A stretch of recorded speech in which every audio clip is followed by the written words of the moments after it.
The summer of 1853 had been unforgiving, scorching the Dakota Territory with relentless heat that turned the grass brittle and the creeks to trickles. When the fire came, it moved with a hunger all its own, devouring everything in its path. They said later that Emma Wilson shouldn't have survived at all, a 12-year-old girl alone against the wilderness. But survival sometimes comes from the most unexpected places, and so does redemption.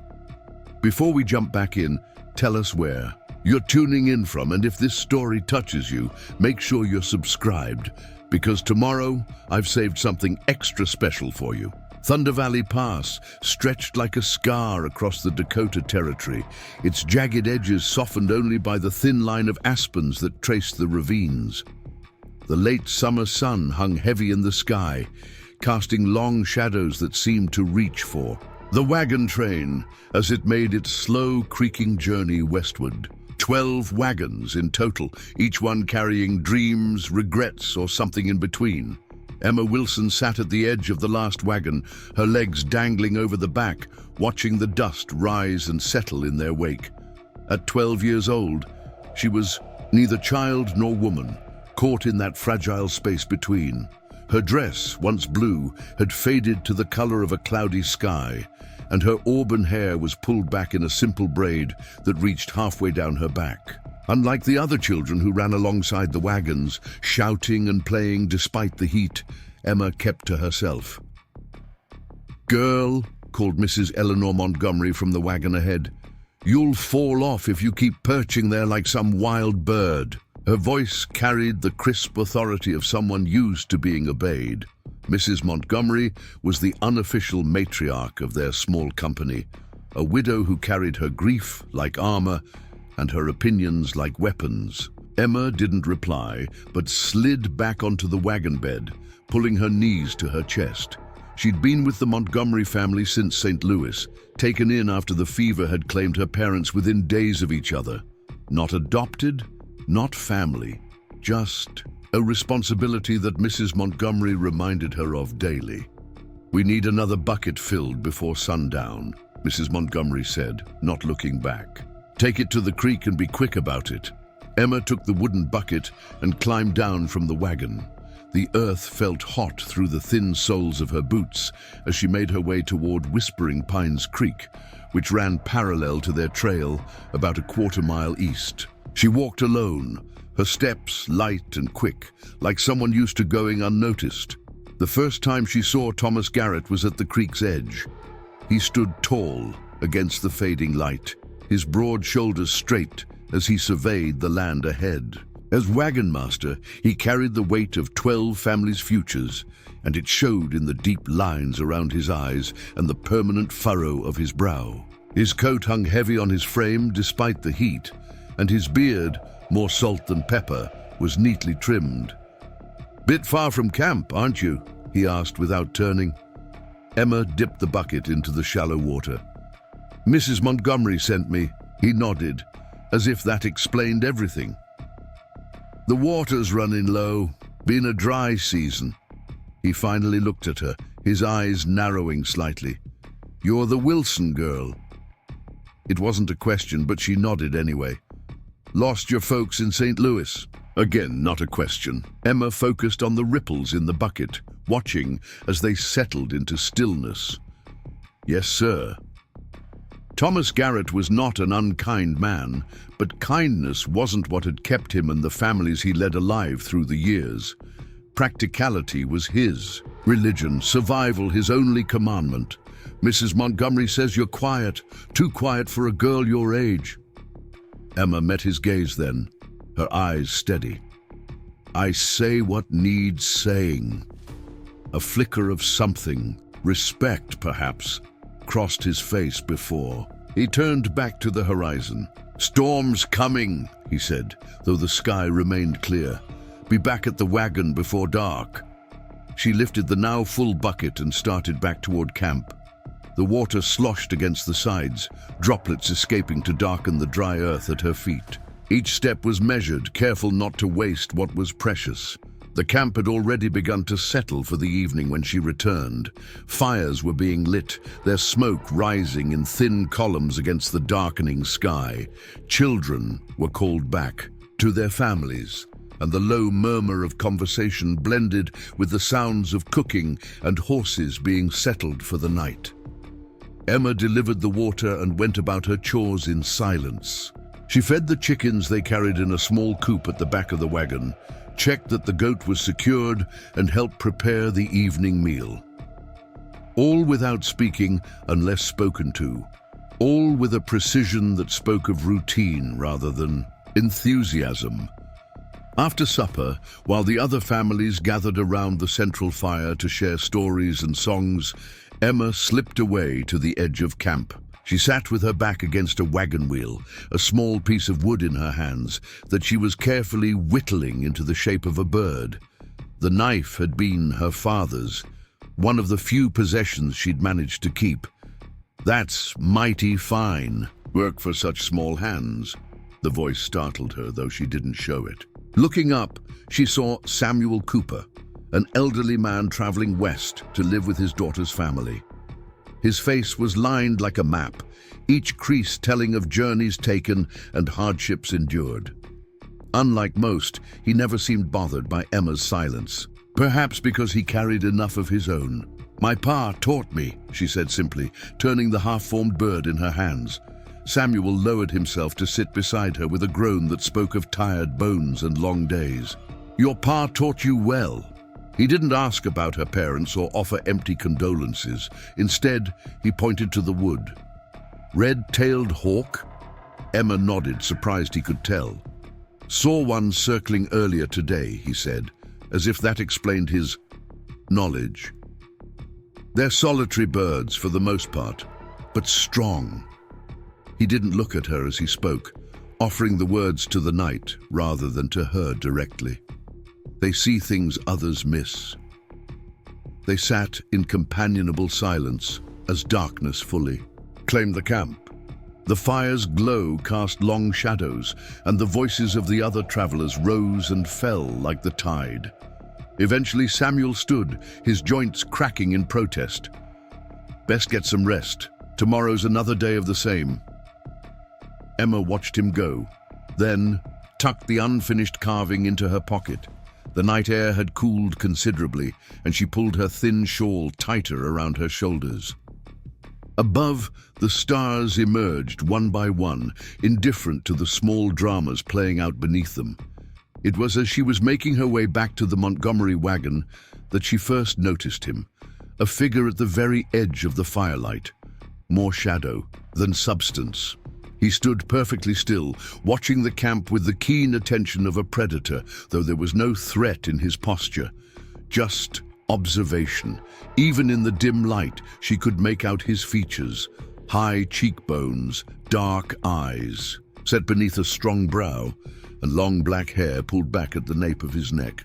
He wore a mixture of traditional Cherokee clothing and settler garments, buckskin leggings, a cotton shirt, and a leather vest adorned with intricate beadwork.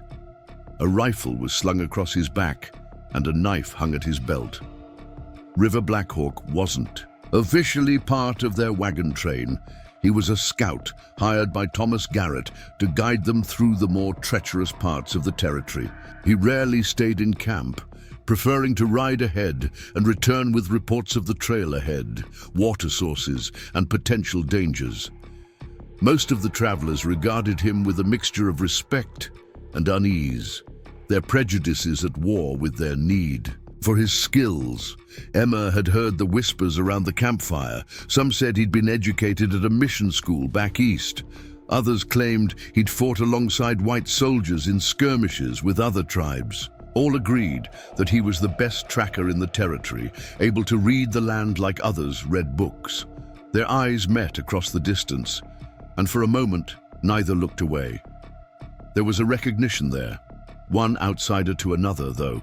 Emma couldn't have explained why she felt it so strongly. Then he nodded once, a barely perceptible movement, before melting back into the darkness beyond the camp. Emma returned to the wagon and climbed inside. Mrs. Montgomery was already asleep, her breathing deep and even. The woman's youngest son, a boy of 10 named Peter, was curled on his side near the front of the wagon, while her 2 older children had chosen to sleep under the stars with the other teenagers. Finding her place among the carefully packed possessions, Emma lay down and pulled her thin blanket over her shoulders. Sleep didn't come easily, it never did. Instead, she listened to the night sounds of the camp, the crackle of dying fires, the occasional whinny of horses, the soft murmur of those still awake, sharing quiet conversations beneath the vast sky. Tomorrow would be another day of dust and distance, of silence and watching. Preparing and narrating this story took us a lot of time, so if you are enjoying it, subscribe to our channel. It means a lot to us. Now back to the story. But for now, in the darkness of the wagon, Emma allowed herself to remember. Not the fever that took her parents. Those memories were still too sharp, too painful to touch. Instead, she remembered her father teaching her to whittle, his large hands guiding her small ones. She remembered her mother's voice, singing softly as she worked, small memories, fragile as glass, that she kept hidden away like treasures. Outside, a coyote called to the moon, its voice rising in a lonely question that went unanswered. Emma closed her eyes and finally let sleep claim her, one hand curled around the wooden bird in her pocket. The next morning dawned hazy and unusually warm, even for late summer. The air felt thick, difficult to breathe, and a strange stillness had settled over the land. The birds that usually greeted the day with song were silent, and even the insects seemed to have retreated from the oppressive heat. "Something ain't right," Samuel Cooper muttered as the camp stirred to life. He stood at the edge of the clearing, eyes narrowed as he scanned the horizon. "Air shouldn't feel like this." Thomas Garrett joined him, his expression grim. Winds shifted during the night, coming from the south now. "Fire weather," Samuel said, and the 2 men exchanged a look, heavy with understanding. The warning spread through the camp like ripples in a pond. Preparations for departure became more urgent, more focused. Water barrels were checked and rechecked. Animals were hitched with greater care, and small, unnecessary items were left behind to lighten the loads.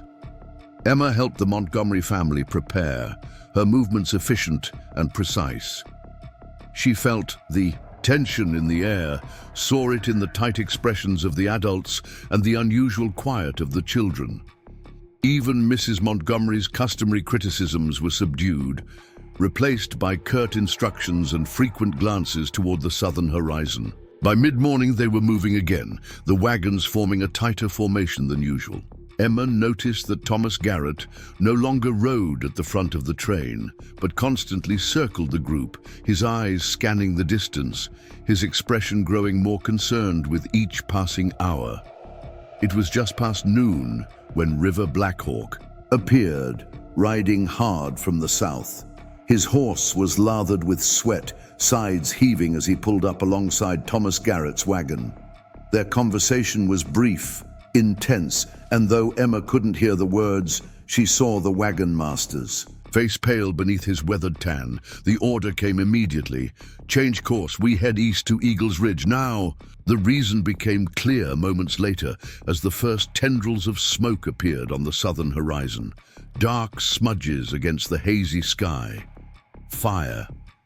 And it was moving fast, driven by the shifting wind that now carried the faint scent of burning. Panic rippled through the wagon train. Parents called frantically for children, horses sensing the fear grew skittish, and wagons bumped against each other as the orderly procession dissolved into chaos. Thomas Garrett's voice rose above the commotion, authoritative and clear, directing families, calming fears, imposing order through sheer force of will. River Blackhawk rode alongside the wagons, his expression unreadable as he urged them forward toward the promised safety of Eagles Ridge. "The creek runs deeper there," Emma heard him tell one frightened mother. "The fire will have to jump it or go around." The wagons moved as quickly as possible over the rough terrain, wheels bouncing over rocks and sliding in loose dirt. Inside, the Montgomery wagon, Emma braced herself against the jolting motion, one arm protective around Peter, who had gone pale with fear. "We'll be safe by nightfall," Mrs. Montgomery said, though her voice lacked conviction. "Mr. Garrett knows these lands." But the fire moved faster than anyone had anticipated. By mid-afternoon, the smoke had thickened, making it difficult to see more than a few yards ahead. The air grew hotter, harder to breathe, and ash began to fall like grey snow, coating everything. In a fine, gritty layer, Emma's eyes burned and her throat felt raw. Peter had begun to cough, a harsh, dry sound that worried her. When Mrs. Montgomery wasn't looking, she gave him her water ration, urging him to drink slowly, to save some for later. The sun, already obscured by smoke, was low in the sky when disaster struck. The Montgomery wagon was second from last in. The train, when its right front wheel caught on a hidden boulder and snapped with a sound like a gunshot. The wagon lurched, tilted precariously, and then crashed onto its side, sending its occupants tumbling. Emma hit the ground hard, the impact driving the air from her lungs. For a moment she lay stunned, unable to move, unable to think. Then the screaming started. Mrs. Montgomery was pinned beneath a heavy trunk, her face contorted in pain. Peter was nowhere to be seen, and the goods that had been so carefully packed were strewn across the ground like discarded toys. "Help!" Emma cried, finding her voice at last. "Please help us!" But her calls went unheard or unheeded.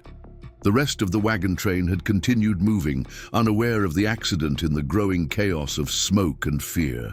The last wagon passed by, its occupants focused only on their own survival, as the glow of the fire grew brighter behind them. Emma struggled to free Mrs. Montgomery, pulling at the heavy trunk with all her strength, but it was too firmly wedged. The woman's face had gone pale, her breathing shallow. "Peter," she gasped. "Find Peter." Emma searched frantically among the scattered belongings until she heard a small, frightened voice calling from beneath the overturned wagon. Peter was trapped in the small space between the wagon bed and the ground, unhurt but unable to free himself. "I'm scared, Emma," he sobbed as she knelt beside the wagon, reaching for his outstretched hand. "I know," she said, trying to keep her voice steady, "but I'm going to get you out. Just hold on to my hand."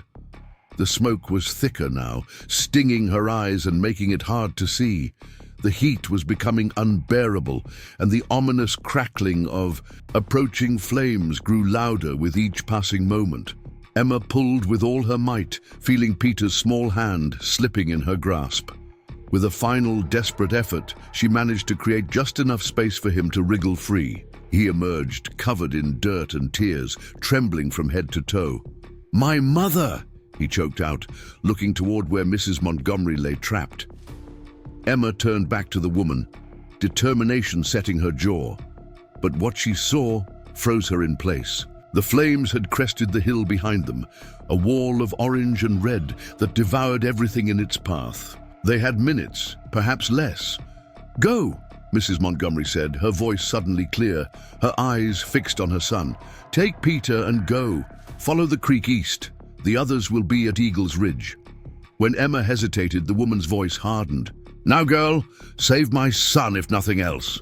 There was no time for goodbyes, no time for promises. Emma grabbed Peter's hand and ran, pulling the boy along as he sobbed and called for his mother. Behind them, the fire roared ever closer, consuming the fallen wagon and everyone left behind. They ran blindly through the smoke, stumbling over unseen obstacles, guided only by the desperate need to reach water. The creek had to be close, but in the chaos of smoke and terror, Emma had lost all sense of direction. Her lungs burned, and beside her, Peter's steps were faltering, his small body nearly spent. Then, through the haze, she saw it, the glint of water reflecting the fire's glow. With her last reserves of strength, Emma dragged Peter toward the creek. which had dwindled to a shallow stream, barely knee-deep in most places. "We have to get in," she gasped, pulling him into the water. "Stay low. Keep your face close to the surface." The water was surprisingly cold against their overheated skin. Emma pushed Peter down into the deepest part of the creek, where a small pool had formed beside a fallen log. She positioned herself protectively over him, her body a shield against the falling ash and intense heat. "Don't move," she ordered, her voice hoarse from smoke. "No matter what happens, stay in the water." The fire reached the creek's edge with a roar that seemed to shake the very air. Flames leapt into the canopy of nearby trees, creating a tunnel of fire above the water. The heat was so intense that Emma felt her exposed skin blistering, and she pushed herself and Peter lower into the meager protection of the water.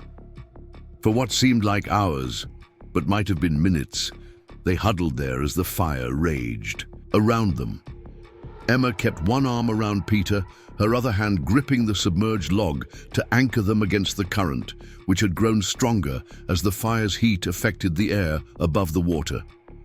Peter had stopped crying, too terrified or too exhausted for tears.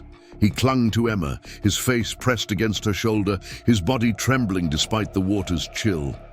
"It's going to be all right," Emma whispered, the lie tasting bitter on her tongue. "Just hold on a little longer." But as the fire moved past them, consuming everything in its path and leaving only smoldering ruins behind, Emma knew that survival was only the beginning of their ordeal. They were alone, separated from the wagon train with no food, no supplies, and miles of scorched earth between them and safety. Night fell, bringing no relief from the heat as hidden embers continued to glow in the blackened landscape. Emma and Peter remained in the creek, too afraid to leave the water's protection and too exhausted to move. Eventually, Peter fell into a fitful sleep, his head cradled in Emma's lap as she sat in the shallow water, keeping watch. Above them, the sky was hidden by smoke, the stars obscured by the remnants of all that had been lost. Emma stared into the darkness, her mind numb with shock and grief. She thought of Mrs. Montgomery, trapped beneath the wagon, and wondered if the woman had died quickly or had suffered as the flames reached her. She thought of the other families in the wagon train, whether they had reached Eagles Ridge safely, whether anyone would come looking for the missing wagon. For the first time since her parents' deaths, Emma allowed herself to cry, silent tears mixing with the creek water as she kept vigil through the endless night.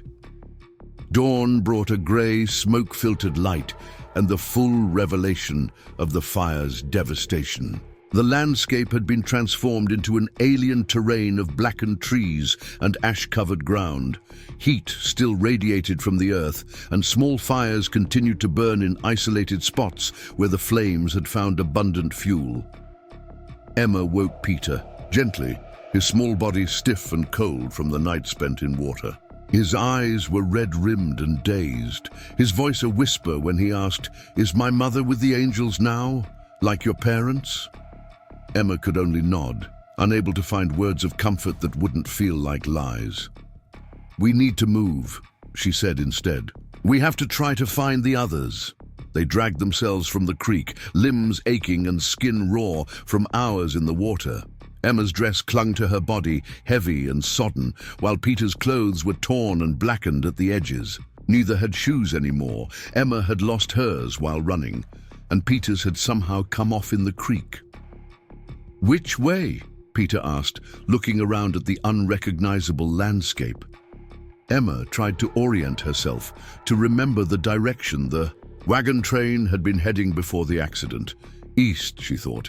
Eagles Ridge was to the east, and the creek ran in that direction. "We follow the water," she decided. "It will lead us to the others." They began walking, staying close to the creek, both for guidance and for the small strip of unburned vegetation that lined its banks. Their progress was slow, hampered by exhaustion, hunger, and their bare feet, which were soon cut and blistered from the rough terrain. By midday, Peter was stumbling more than walking. his face flushed with what Emma feared was the beginning of fever. When he finally collapsed, unable to take another step, she carried him to a small clearing beside the creek and made him as comfortable as possible on a bed of damp leaves. "Rest," she told him, smoothing his hair back from his forehead. "I'll find something for us to eat." But the fire had left little untouched. After an hour of searching, Emma returned with only a handful of cress from the creek's edge and a few blackberries that had somehow survived in a sheltered hollow. It was barely enough to qualify as a meal, but Peter was too weak to complain, taking the meager offerings with trembling hands. As the day wore on, Peter's condition worsened. His skin burned with fever, and his breathing became shallow and rapid.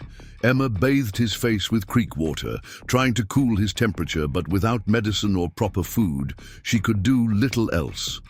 Night fell again, bringing a chill that penetrated their damp clothes and settled into their bones. Emma gathered what dry material she could find and attempted to build a fire, but her hands shook too badly to strike a spark, and eventually she gave up. Instead, she lay beside Peter, pulling him close to share what little body heat she had left. "Tell me a story," he whispered, his voice barely audible over the gentle sound of the creek. Emma swallowed hard, her throat tight with emotions she couldn't name. She began to speak, telling him about a brave fox who outsmarted a forest fire by leading all the animals to a safe cave behind a waterfall. It was a story her father had told her once, long ago, and as she spoke, she could almost hear his voice overlapping with hers, a ghostly duet in the darkness. Peter listened until sleep claimed him, his breathing finally easing as he drifted off. Emma remained awake, keeping guard against dangers both real and imagined, her body tense with the effort of staying alert despite her overwhelming exhaustion. The third day dawned with a tentative sun breaking through the thinning smoke. Emma woke to find Peter's fever had broken sometime during the night, but he was weaker than before, barely able to lift his head when she offered him water cupped in her hands. "We need to keep moving," she told him, though she doubted his ability to walk. The others might be looking for us. But when she tried to help him stand, his legs buckled beneath him. "I can't," he sobbed, frustration and fear making his voice crack. "Emma, I can't." She didn't hesitate. Though her own strength was failing, Emma lifted Peter onto her back, his arms around her neck, his legs dangling at her sides. "Hold on," she instructed, adjusting his weight as best she could. "Just hold on to me." Each step was agony, her bare feet now a mass of cuts and blisters, her back screaming under Peter's weight.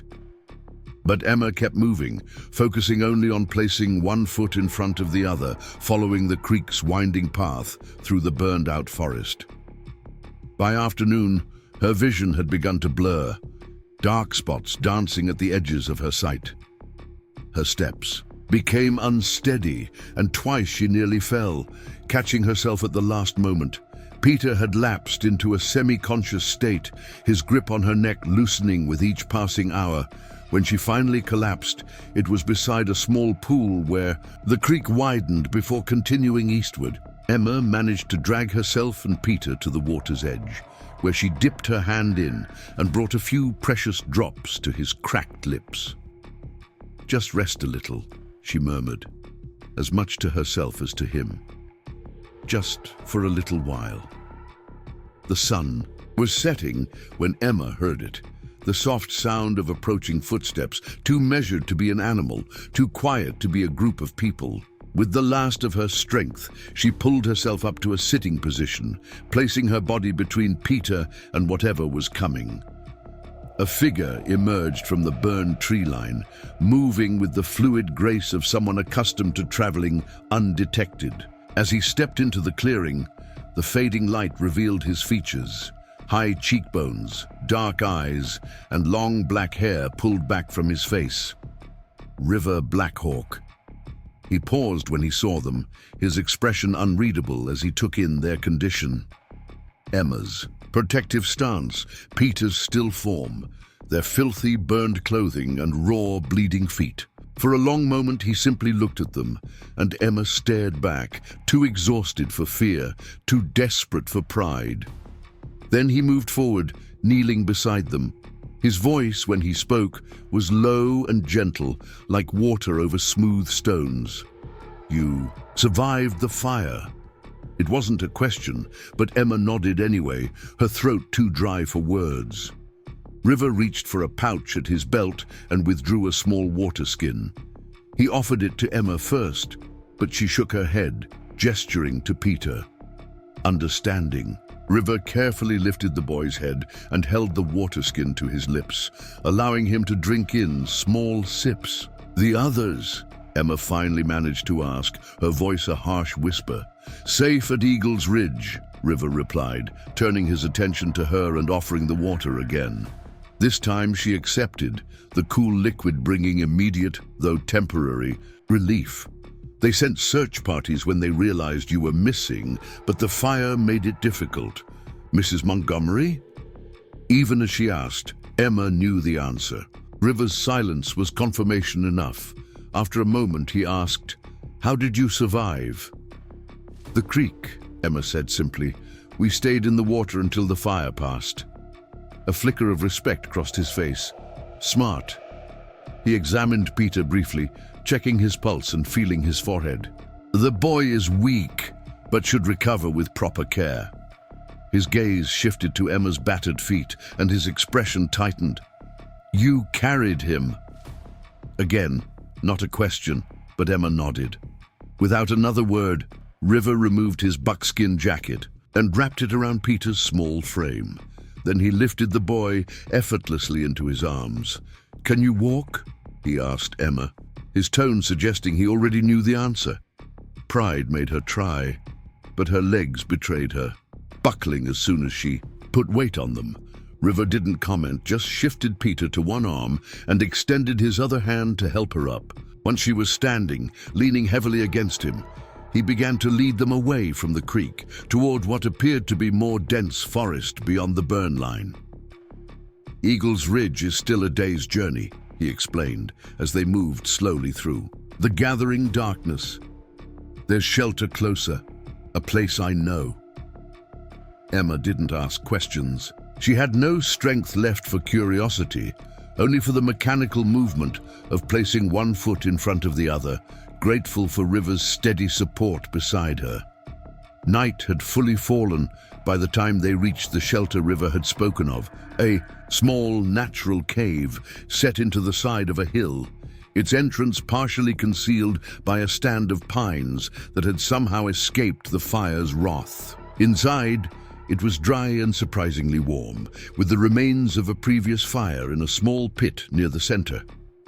River laid Peter down on a bed of pine boughs that looked to have been prepared in advance, then helped Emma to sit beside him.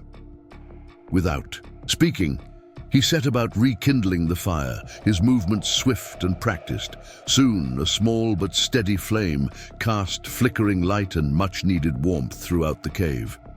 From a pack stashed in the corner, River produced dried meat, some in kind of hard bread, and a small clay pot that contained a mixture of berries preserved in honey. He offered these to Emma, who took only a small portion before insisting that he wake Peter to eat. The boy was groggy, but alert enough to consume a little food and water before drifting back to sleep, his breathing now deeper and more regular. Emma watched him for a long moment, relief making her lightheaded, before turning her attention back to River, who sat cross-legged on the opposite side of the fire. "Thank you," she said simply. River inclined his head slightly, accepting her gratitude without comment. Then he reached into his pack again and withdrew a small bundle wrapped in soft deerskin. Unwrapping it, he revealed a collection of herbs and what looked like strips of clean cloth. "For your feet," he explained, moving to sit beside her. "They need tending." Emma started to protest, embarrassed by the state of her feet and uncomfortable. with the idea of him touching them, but River silenced her with a look. "Infection can kill as surely as fire," he said matter-of-factly, "and you've come too far to die from pride."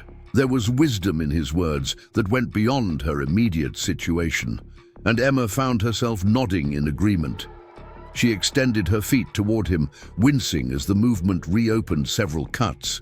River worked methodically, first cleaning her wounds with water warmed by the fire, then applying a poultice of crushed herbs that stung at first, but quickly brought a numbing relief. Finally, he wrapped her feet in the clean cloth, his touch gentle but efficient, devoid of any awkwardness or hesitation. As he worked, Emma studied him, really looking at him for the first time. He was younger than she had initially thought, perhaps in his late 20s, with a lean, muscular build that spoke of a life spent in constant movement. His hands, though calloused and strong, were surprisingly graceful, and his face, when not deliberately impassive, showed intelligence and something else. A sadness, perhaps, or a wariness born of experience. "You weren't with the wagon train." "In from the beginning," she said, breaking the silence. River glanced up briefly before returning his attention to his task. "No, Thomas Garrett hired me in Fort Laramie. I know these territories better than most." "Because you're Cherokee." The question slipped out before Emma could consider its rudeness, but River didn't seem offended. His mouth curved in a slight smile as he finished wrapping her left foot and moved to the right. "Partly, and partly because I've spent most of my life walking between two worlds, never fully belonging to either." The quiet admission hung in the air between them, unexpectedly personal. Emma found herself wanting to respond in kind, to offer some truth of her own in exchange for his. "My parents died of fever in St. Louis," she said softly. "Mrs. Montgomery took me in because the church asked her to, not because she wanted another mouth to feed." River nodded, acknowledging her confidence without pressing for more. "And now?" he asked, as he finished with her feet and sat back. "Now Peter has no mother," Emma said, her voice catching. "And I have nowhere to go." "You have Eagle's Ridge," River pointed out. "The wagon train will be there for at least a week while they recover and repair what was damaged in the fire." "And then?" Emma couldn't keep the fear from her voice. River was quiet for a long moment, the firelight casting shadows across his face. "Then you make a choice," he said finally. "Continue west with people who see you as a burden, or find another path." "What other path is there for someone like me?" The question wasn't self-pitying, just realistic. A 12-year-old orphan girl had few options in a world built for men and wives. River's gaze met hers across the small space between them, steady and unexpectedly kind. "The same path there is for someone like me, the one you make with your own 2 feet, one step at a time." It wasn't an answer, not really, but somehow it eased the tight knot of anxiety in Emma's chest. She nodded, accepting his words for what they were, not a solution but a beginning. The fire crackled between them, sending sparks dancing toward the cave's low ceiling. Outside, the night was still and quiet, the usual chorus of insects and nocturnal creatures silenced by the recent fire. Inside, 2 survivors from different worlds shared the simple comfort of warmth, food, and a moment of understanding that needed no further words. Emma's eyelids grew heavy, the events of the past days finally catching up with her now that immediate survival was no longer her only concern. She struggled to stay awake, unwilling to surrender to the vulnerability of sleep in this unfamiliar place with this man she barely knew. River noticed her fighting drowsiness and said quietly, "Rest. We have a long journey tomorrow, and your strength is already spent." "You'll watch over Peter?" she asked, her words slurring slightly with exhaustion. "I'll watch over both of you," he promised, and something in his tone, a certainty, a steadiness, convinced her to trust him. Emma lay down beside Peter, adjusting the buckskin jacket to cover them both. The pine boughs beneath them were surprisingly comfortable, fragrant with resin, and infinitely preferable to the hard ground she'd slept on for the past nights. Her last conscious thought before sleep claimed her was that perhaps survival wasn't just about enduring. Perhaps it was also about finding unexpected allies in a world that often seemed determined to stand against you. Emma woke to the scent of cooking meat and the soft murmur of a voice. For a moment she was disoriented, the unfamiliar surroundings making her heart race until memory returned. The fire, the creek, river finding them. She pushed herself up on one elbow, wincing as every muscle protested the movement. Across the cave, River knelt beside Peter, helping the boy sit up enough to drink from a small wooden cup. The child still looked pale and weak, but his eyes were clearer, more alert than they had been the previous day. "The fever's broken," River said, without turning. "He needs rest, but he'll recover." Emma nodded, relief washing through her. She looked down at her own feet, now neatly wrapped in clean bandages. The pain had dulled to a manageable ache, though she knew walking would still be difficult. "There's food," River said, gesturing to a small clay bowl near the fire. "Rabbit stew. Eat while it's warm." Emma didn't need to be told twice. She moved carefully to the fire and took the bowl, breathing in the rich aroma before taking her first bite. The meat was tender, flavored with wild onions and herbs she couldn't name. It was the most satisfying meal she'd had in days. "How far to Eagle's Ridge?" she asked between mouthfuls. "Half a day's journey," River replied, "for someone with strong legs and uninjured feet." He glanced at her bandages. "For you and the boy, longer." Emma looked at Peter, who had fallen back asleep after drinking whatever medicine River had given him. "Will the wagon train wait? Thomas Garrett won't rush on with so many missing." River added more wood to the fire. "But they can't stay forever. Winter comes early in these parts." They sat in silence for a while, each lost in their own thoughts. Outside, a gentle rain began to fall, bringing with it the scent of wet ash and scorched earth. Inside, the fire crackled and popped, casting dancing shadows on the cave walls. "Where did you learn to heal?" Emma finally asked, setting aside her empty bowl. River's expression shifted, almost imperceptibly. "My grandmother was a healer among our people. She taught me to recognize which plants could save lives and which could take them."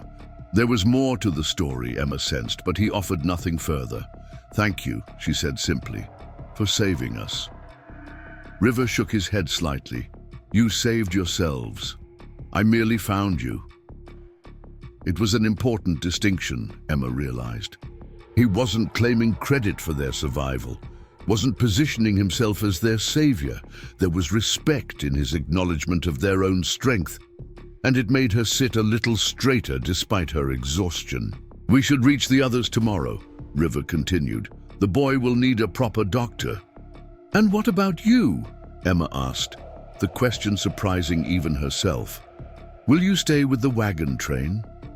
Something flickered in River's dark eyes. Surprise. Perhaps that she would ask about his plans. "I'm paid to guide them to Clearwater Springs. After that, I move on." Always alone?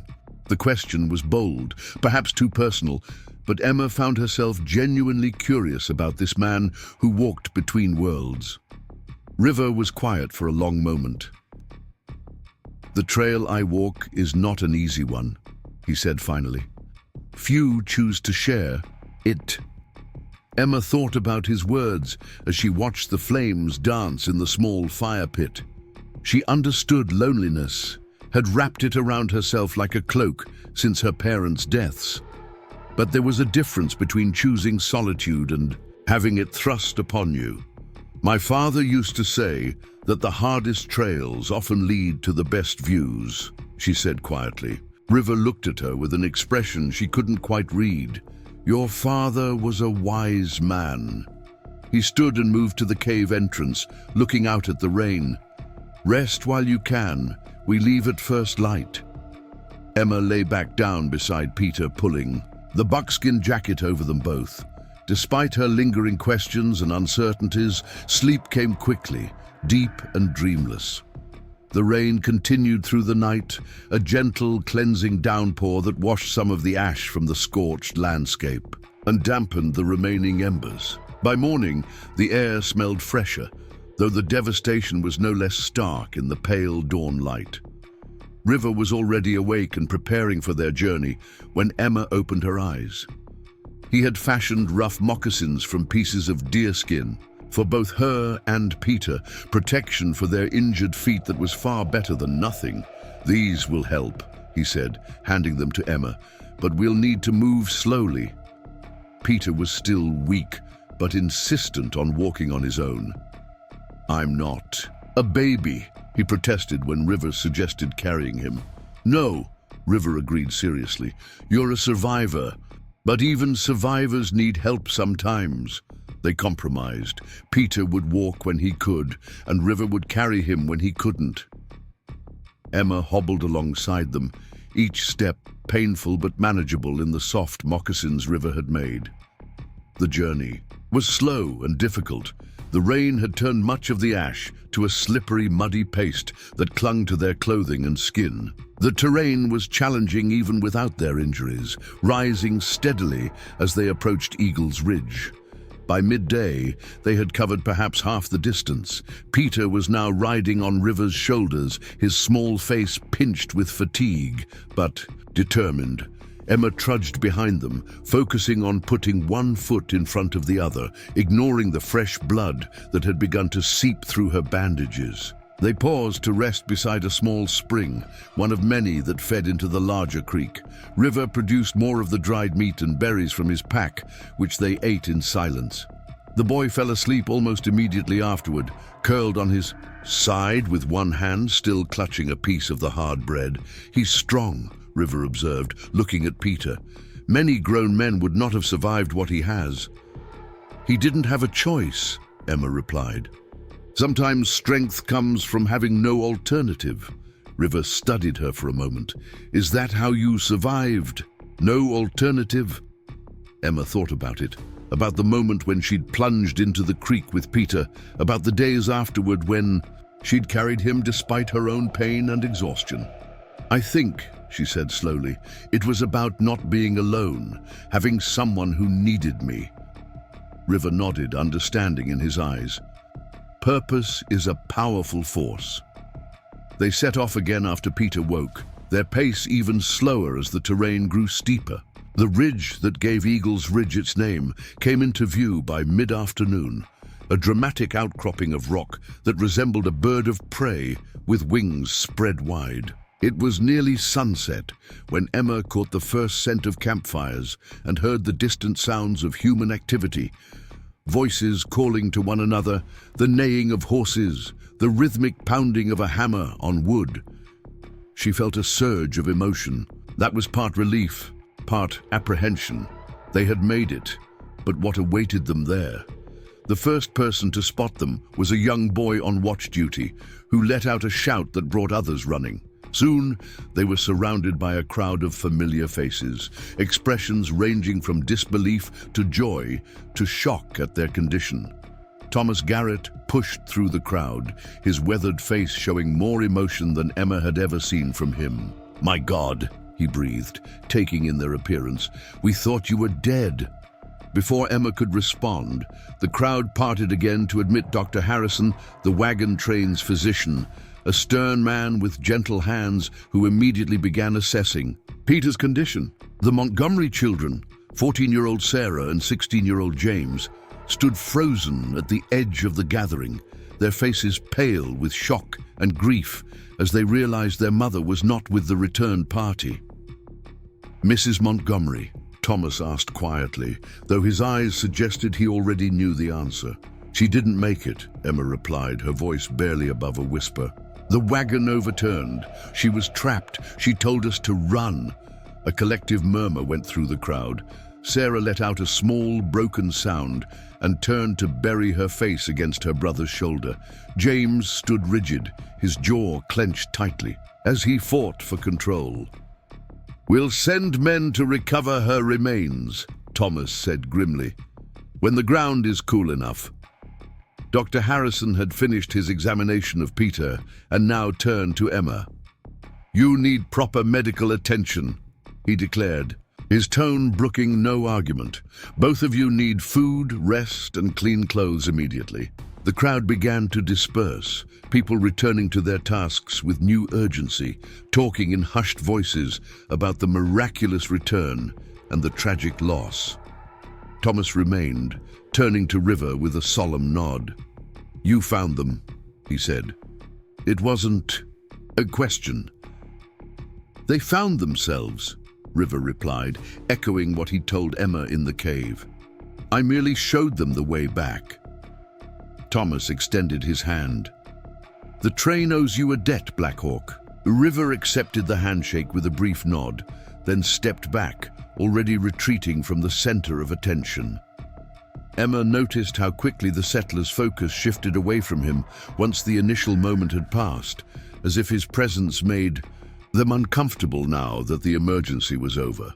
She was led away to the doctor's wagon, where she was given clean clothes, a proper meal, and medical treatment for her feet. Peter was taken in by the Baker family, who had 3 children of their own and had been close with Mrs. Montgomery.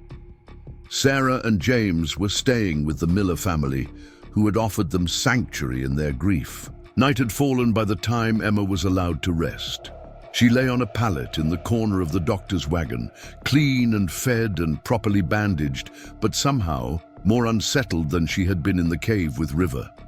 The sounds of the camp, muted, conversations, occasional laughter, the distant playing of a fiddle, felt foreign after the days of silence broken only by the creek's soft murmur and River's low voice. She slipped out of the wagon when she was sure the doctor was occupied elsewhere, moving carefully on her bandaged feet. The camp was settling down for the night, most families already retired to their wagons or tents. A few fires still burned, low, with small groups gathered around them, talking quietly or simply staring into the flames. Emma found River at the very edge of the camp, as she somehow knew she would. He was preparing to leave, his few possessions already packed. His horse, saddled despite the late hour. "You're going," she said. It wasn't a question. River straightened, unsurprised by her appearance. "My job was to guide the train to Eagle's Ridge. It's safe here until repairs are made. But you'll come back to lead them to Clearwater Springs." Again, not a question. In a few days, he adjusted a strap on his saddle, his movements precise and unhurried. Emma stood awkwardly, suddenly unsure why she had sought him out, to thank him again, to ask him more questions about his solitary life, to understand why he seemed as uncomfortable among these people as she often felt. "The doctor says I should stay off my feet for at least a week," she said instead. River nodded. "You should listen to him. Peter asked about you earlier. He wanted to thank you." A flicker of something, discomfort perhaps, crossed River's face. "No thanks needed." Emma shifted her weight, wincing slightly as pain shot through her right foot. "Where will you go? Until you return?" River hesitated, as if debating how much to share. "There's a place I know, a ridge overlooking Shadow Canyon. It's quiet there." "You prefer quiet," Emma observed. "I prefer peace," he corrected gently. "They're not always the same thing." She understood the distinction intuitively. The Montgomery household had often been quiet, but there had been no peace in the silence, only unspoken resentments and obligations. "When you come back," she said, gathering her courage, "would you teach me more about surviving out here? About the plants and animals and reading the land?" River studied her, his dark eyes unreadable in the dim light. "Why would you want to learn such things? You'll be in Clearwater Springs soon, back among buildings and people." Emma looked out, toward the darkness beyond the camp, toward the wild lands that had nearly killed her but had also awakened something within her. "Because I never want to feel that helpless again," she said honestly, and because there's more out there than just danger." River was silent for a long moment. Then he reached into his saddlebag and withdrew something wrapped in a small piece of cloth. He held it out to her. "Here." Emma took it, carefully unwrapping the cloth to reveal a small, intricately carved wooden figure, a hawk in flight, its wings outstretched, every feather detailed with remarkable precision. "I found your carving," River said, "near where the wagon overturned. I finished it." Emma stared at the hawk, then at River, speechless with surprise and something deeper, a recognition that he had understood something about her that she was only beginning to understand herself. "The hawk sees everything," River continued, his voice low. "It knows when to wait and when to act. It respects the land but is never at its mercy." He mounted his horse in one fluid motion. "Think about that until I return." Before Emma could respond, he turned his horse and rode away, melting into the darkness beyond the firelight. She stood watching long after he had disappeared, the wooden hawk clutched tightly in her hand. The week that followed was one of recovery and recalibration. The wagon train settled into a temporary routine at Eagle's Ridge, repairing damaged wagons, caring for the injured, and mourning their losses. A small party had gone to recover Mrs. Montgomery's remains and those of 2 others who had perished in the fire, and a solemn burial service was held on the 3rd day. Emma spent most of her time with Peter, whose resilience continued to amaze her. The boy spoke little of his mother's death, but sometimes Emma would find him sitting alone, tears streaming silently down his face. On those occasions, she would simply sit beside him, offering the comfort of presence without pushing him to talk. Sarah and James Montgomery kept their distance from Emma at first, as if her survival somehow emphasized their mother's death. But gradually, especially after the burial, the walls began to come down. It was James who approached her first, finding her one evening as she sat by one of the community fires. "Dr. Harrison says you carried Peter for miles," he said without preamble, lowering himself to sit beside her. "That your feet were torn to shreds because you wouldn't leave him." Emma shrugged uncomfortably. "I promised your mother." James stared into the fire. He was tall for 16, with his mother's straight back and proud bearing. "Thank you," he said finally, his voice thick with emotion, "for saving our brother." "He saved me too," Emma replied honestly. "Having him to care for gave me a reason to keep going." James nodded as if he understood. "Sarah and I were talking. When we reach Clearwater Springs, we'll be staying with our uncle. He has a farm outside town." He hesitated. "We want you to come with us, to stay with us. Peter needs you," and he broke off, clearly uncomfortable with displays of emotion. "And what?" Emma prompted gently. "And your family now," he finished quietly, "whether you want to be or not." The offer touched her deeply, all the more because she knew how difficult it must have been for the proud young man to make it. "Thank you," she said. "I'm honored that you'd want me." James nodded once, sharply, as if the matter was settled. "Good, I'll tell Sarah." He stood abruptly. "We leave for Clearwater Springs in 3 days. Thomas says the repairs are almost finished." As he walked away, Emma sat with the knowledge that she now had a plan, a future laid out before her. The Montgomery children had offered her a home, a place to belong.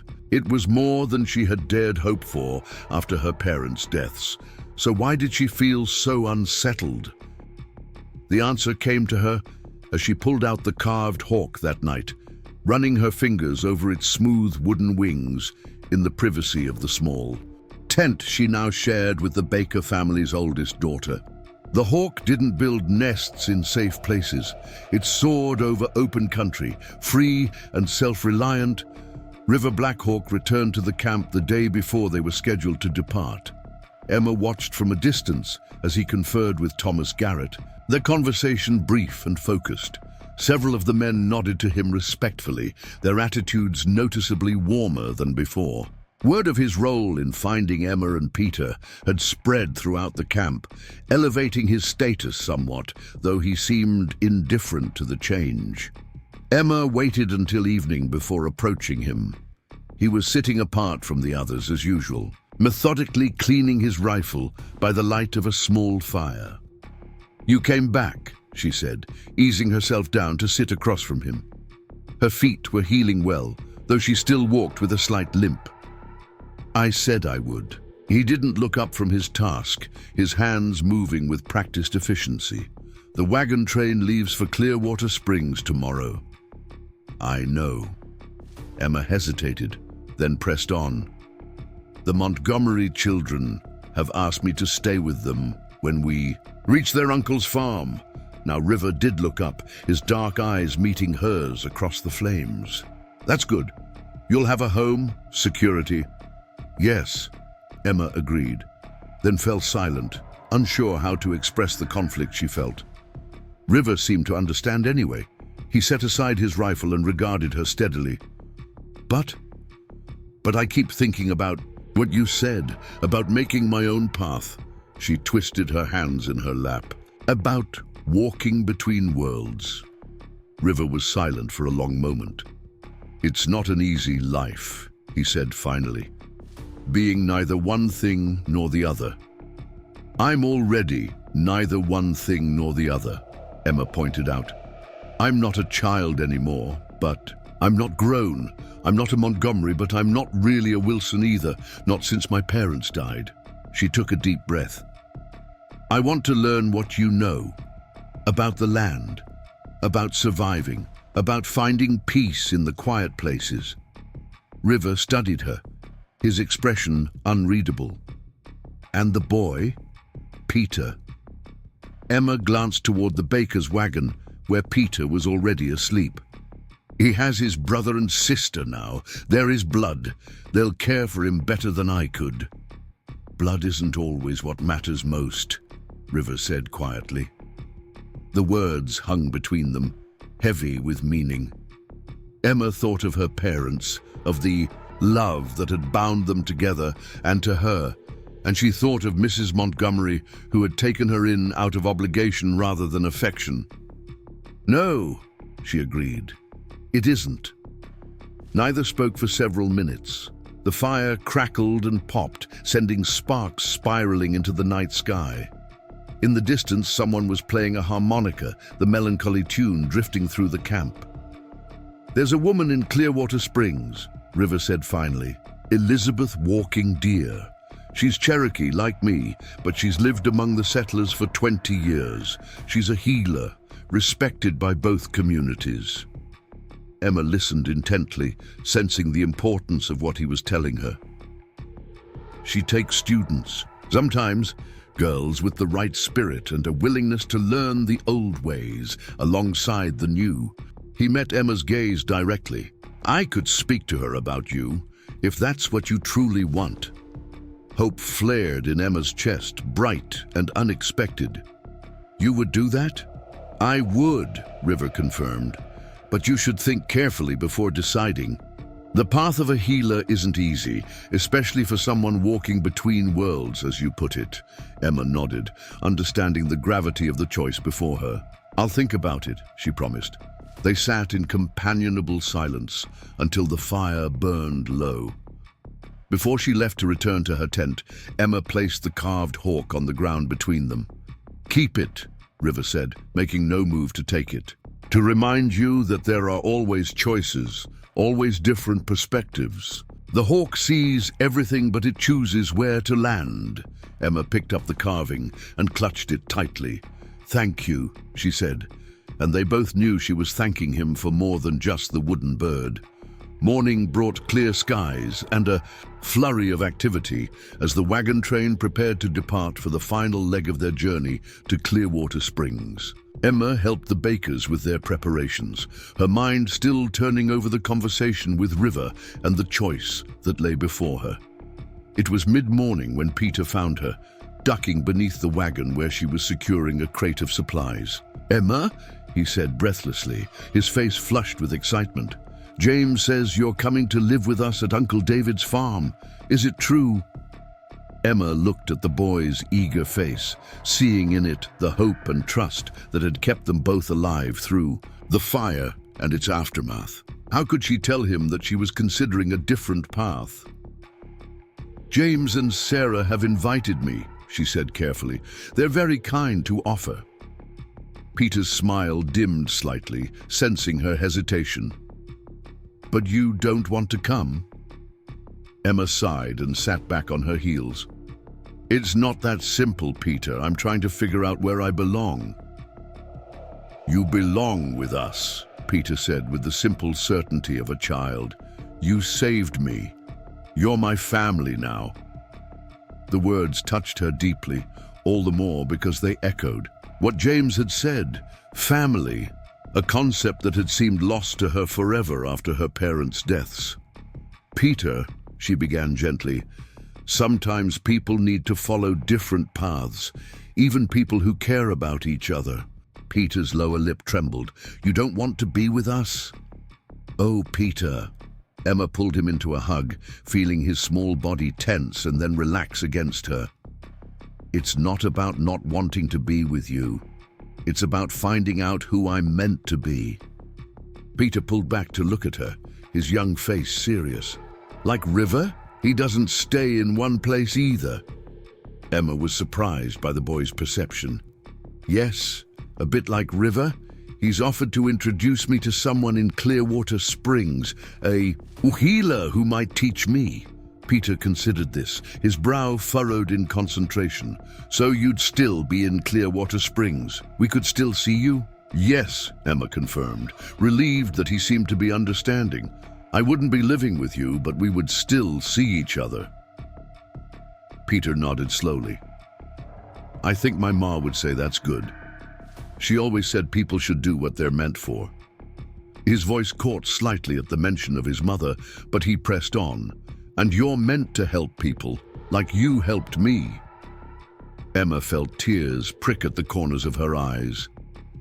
"You're very wise for a 10-year-old. You know that?"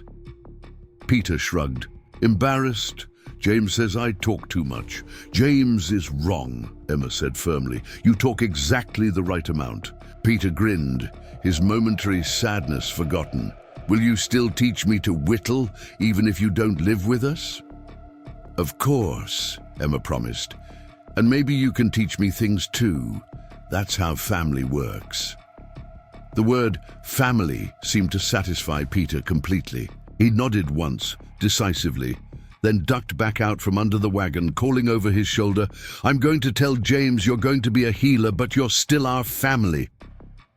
Emma watched him go, a mixture of emotions swirling within her. Relief that Peter seemed to accept her potential choice, gratitude for the Montgomerys' offer and their acceptance of her, anxiety about the unknown path ahead, and underneath it all, a quiet certainty that she was on the verge of finding her true place in this vast, unpredictable world. The wagon train departed Eagles Ridge an hour later, the line of vehicles moving with newfound purpose now that their destination was so near. Emma rode in the Baker family's wagon, her few possessions packed neatly alongside theirs.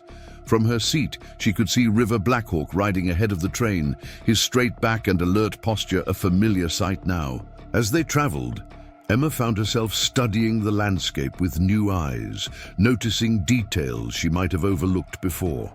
The specific patterns of certain bird calls, the subtle differences in vegetation as they descended from the ridge, the way the clouds gathered and dispersed, carrying messages for those who knew how to read them.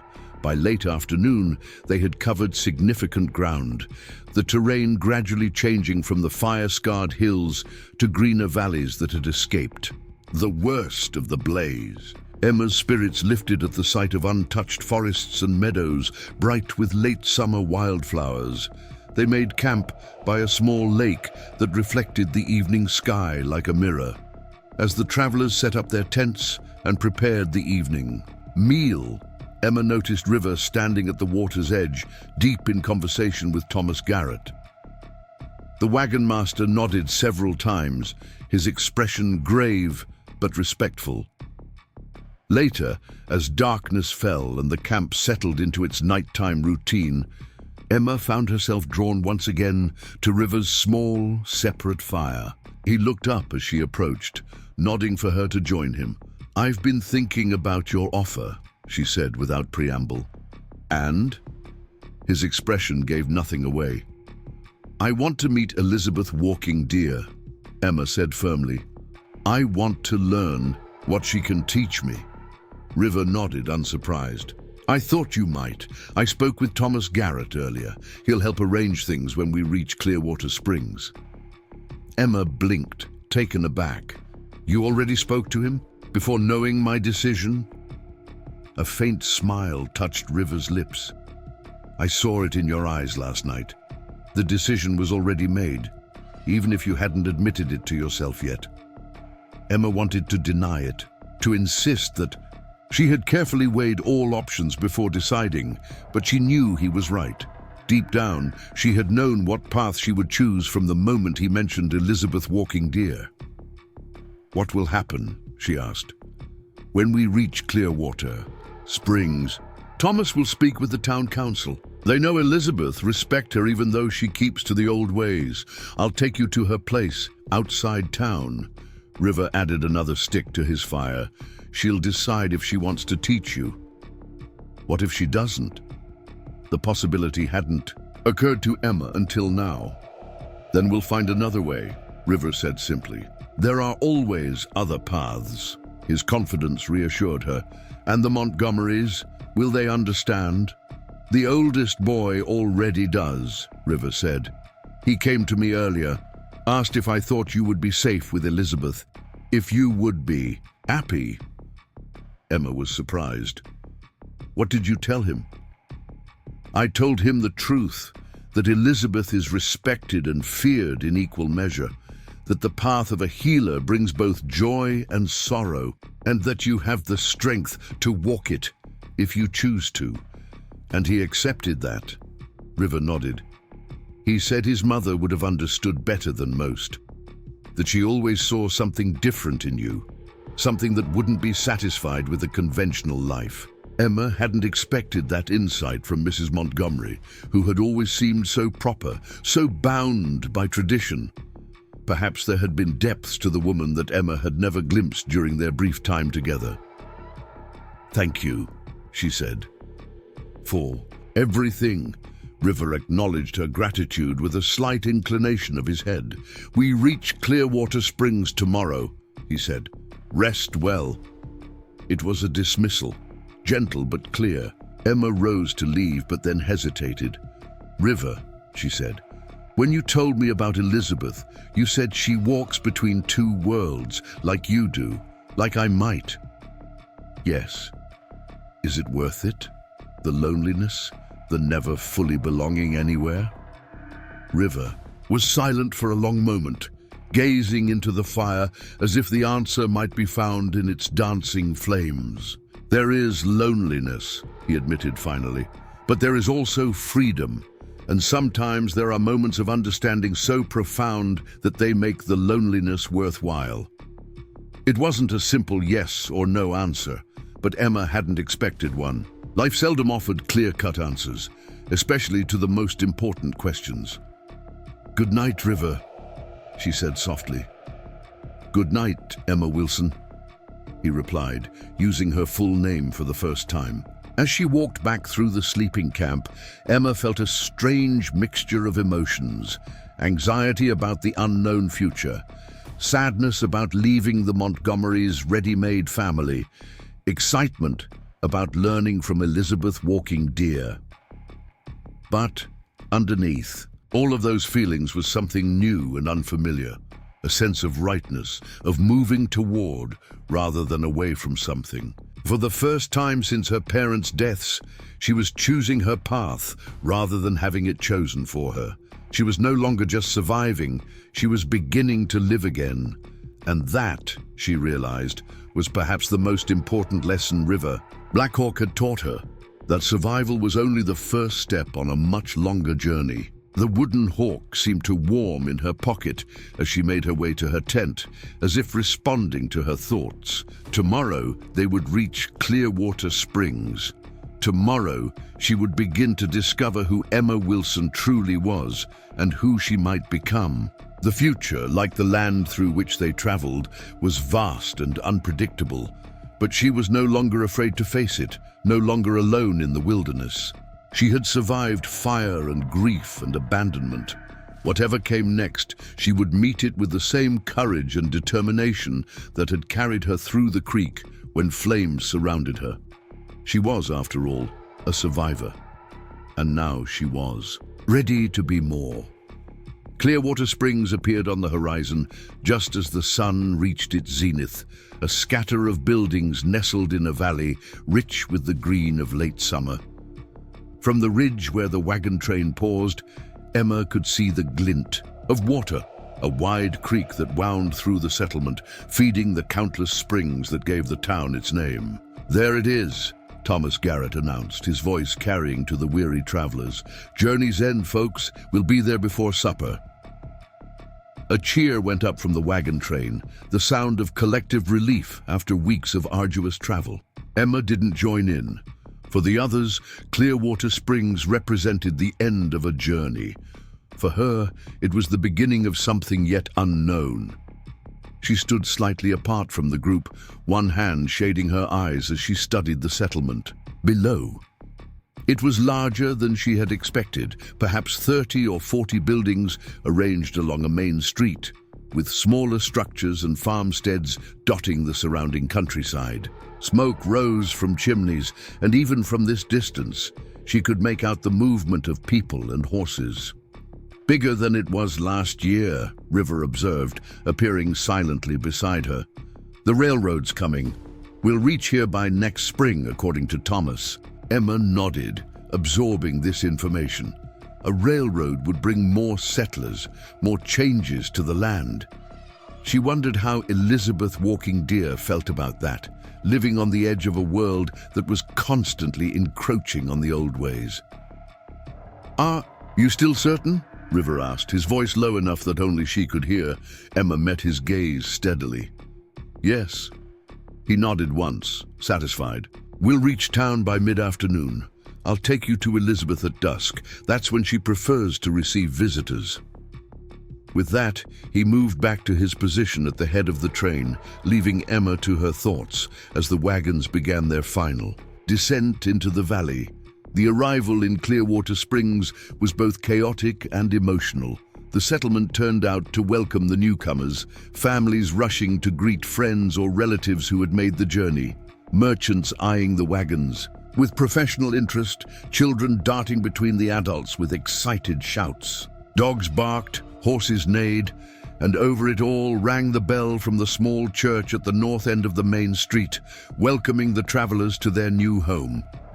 Emma helped the Baker family unload their wagon, working methodically alongside their teenage daughter, Mary.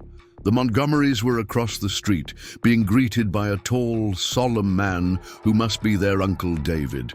Emma saw Peter looking around anxiously, clearly searching for her. "You should go to him," Mary Baker said, following her gaze. "He's been talking about you non-stop since Eagle's Ridge." Emma hesitated. "I will. Just not yet." Mary studied her curiously. "Ma says you're not coming with us to the new place, that you're going to stay with the Cherokee healer outside town." Word traveled fast in small communities. Emma shouldn't have been surprised. "Yes," she confirmed, "if she'll have me." Mary looked like she wanted to ask more questions, but she simply nodded and returned to her work. Emma was grateful for the girl's discretion. She had enough uncertainty swirling inside her without having to explain herself to others. As the afternoon waned, Emma finally crossed the street to where the Montgomerys were settling into a temporary lodging provided by their uncle. Peter spotted her immediately and ran to her, throwing his arms around her waist with such force that she nearly lost her balance. "Emma, I thought you forgot about us," he accused, his voice muffled against her dress. "I could never forget you," she assured him, ruffling his hair affectionately. "I was helping the bakers unload." Peter pulled back to look up at her, his young face serious. "James told Uncle David about you being a healer. He says it's a respectable profession, even if it is with Indians." Emma winced slightly at the blunt phrasing, but appreciated the acceptance it implied. "That's good to hear." Sarah appeared in the doorway of the lodging, her expression guarded but not unfriendly. "Emma," she acknowledged with a nod. "James wants to speak with you before you go." Emma followed Sarah inside, Peter trailing close behind her. The interior was simple but comfortable. A main room with a fireplace, a table with chairs and doors leading to what must be sleeping quarters. James sat at the table with his uncle, both men rising when Emma entered. "Miss Wilson," Uncle David greeted her formally. He was older than she had expected, perhaps in his 50s, with iron-grey hair and a weathered face that nonetheless held kindness. "My nephew has told me of your courage and your plans." Emma inclined her head respectfully. "Mr. Montgomery." "David, please." He gestured for her to sit, then nodded to Sarah. "Perhaps you could take Peter to see the general store. I believe they have candy sticks." Sarah understood the dismissal for what it was and led a reluctant Peter out, promising him treats if he behaved. When they were gone, David Montgomery resumed his seat across from Emma, with James at his side. "James tells me you've been offered an apprenticeship with Elizabeth Walking Deer," David began, without preamble. "Potentially," Emma corrected. "She hasn't agreed yet." David nodded. "She's selective about who she teaches, but if anyone has earned her consideration, it would be you." He exchanged a glance with James. "We want you to know that our offer stands. There will always be a place for you with our family, should you want or need it." Emma felt a rush of gratitude. "Thank you," she said sincerely. "That means more than I can express. However," David continued, "if you do choose to study with Elizabeth, we want to support that decision as well." He reached into his pocket and withdrew a small leather pouch, placing it on the table between them. "This is for you, to help you establish yourself." Emma stared at the pouch, knowing it must contain money. "I can't accept that," she said automatically. "You can, and you will," David replied firmly. "Consider it payment for saving my nephew's life, if nothing else." "Or consider it a loan," James added, speaking for the first time. "To be repaid when you're a successful healer, with patients lined up at your door." There was respect in his voice, and something else, a genuine wish for her success. Emma realized that in offering her this freedom, this chance to follow her own path, the Montgomerys were giving her something far more valuable than shelter or security. They were giving her choice. "I'll repay it," she agreed, reaching for the pouch. "Every penny." David smiled, the expression transforming his stern face. "I don't doubt it for a moment, young lady." The meeting concluded with practical arrangements. Emma would visit the Montgomerys regularly, especially to spend time with Peter. If things didn't work out with Elizabeth Walking Deer, she was to come directly to their farm. David would speak with the town council to ensure they understood and approved of the arrangement, as Emma was still legally a minor. As the discussion wound down, a knock came at the door. James opened it to reveal River Blackhawk, standing silently in the fading daylight. "It's time," he said simply. Emma gathered her few possessions, the small bundle of clothes gifted by the Baker family, her father's whittling knife, the carved wooden hawk, and now the leather pouch from the Montgomerys. She said her goodbyes, promising Peter she would visit soon, accepting a surprising hug from Sarah and exchanging solemn nods with James and his uncle. Then she stepped out into the evening, following River through the streets of Clearwater Springs as the town settled into its twilight routines. They attracted curious stares, the Cherokee scout and the young girl walking purposefully toward the outskirts of town, but no one approached or called out to them. They followed a narrow dirt path that led away from the last buildings and into a stretch of forest that had been left largely untouched.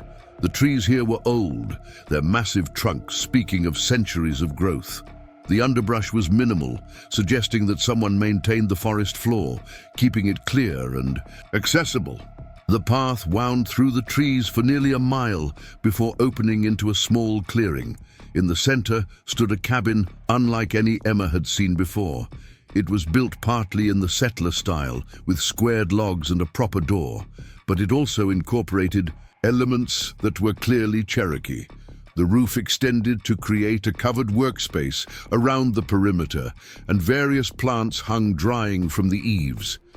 Behind the cabin, a small stream gurgled cheerfully, feeding what appeared to be a carefully tended garden of herbs and vegetables. River stopped at the edge of the clearing, motioning for Emma to do the same.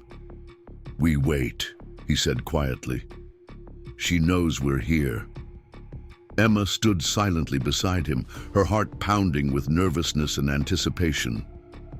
The clearing was peaceful, filled with the gentle sounds of evening. Birds calling to one another, the rustle of leaves in the light breeze, the soft murmur of the stream. She breathed deeply, taking in the sense of pine, rich earth, and the various herbs hanging from the cabin. After what felt like an eternity but was probably only a few minutes, the cabin door opened. The woman who emerged was not what Emma had expected. She had imagined someone ancient, bent with age and wisdom. Instead, Elizabeth Walking Deer appeared to be in her early 50s, her black hair streaked with silver but still thick and lustrous, pulled back from a face that was handsome rather than beautiful, with clear, intelligent eyes that missed nothing. She wore a simple dress that combined elements of settler and Cherokee clothing.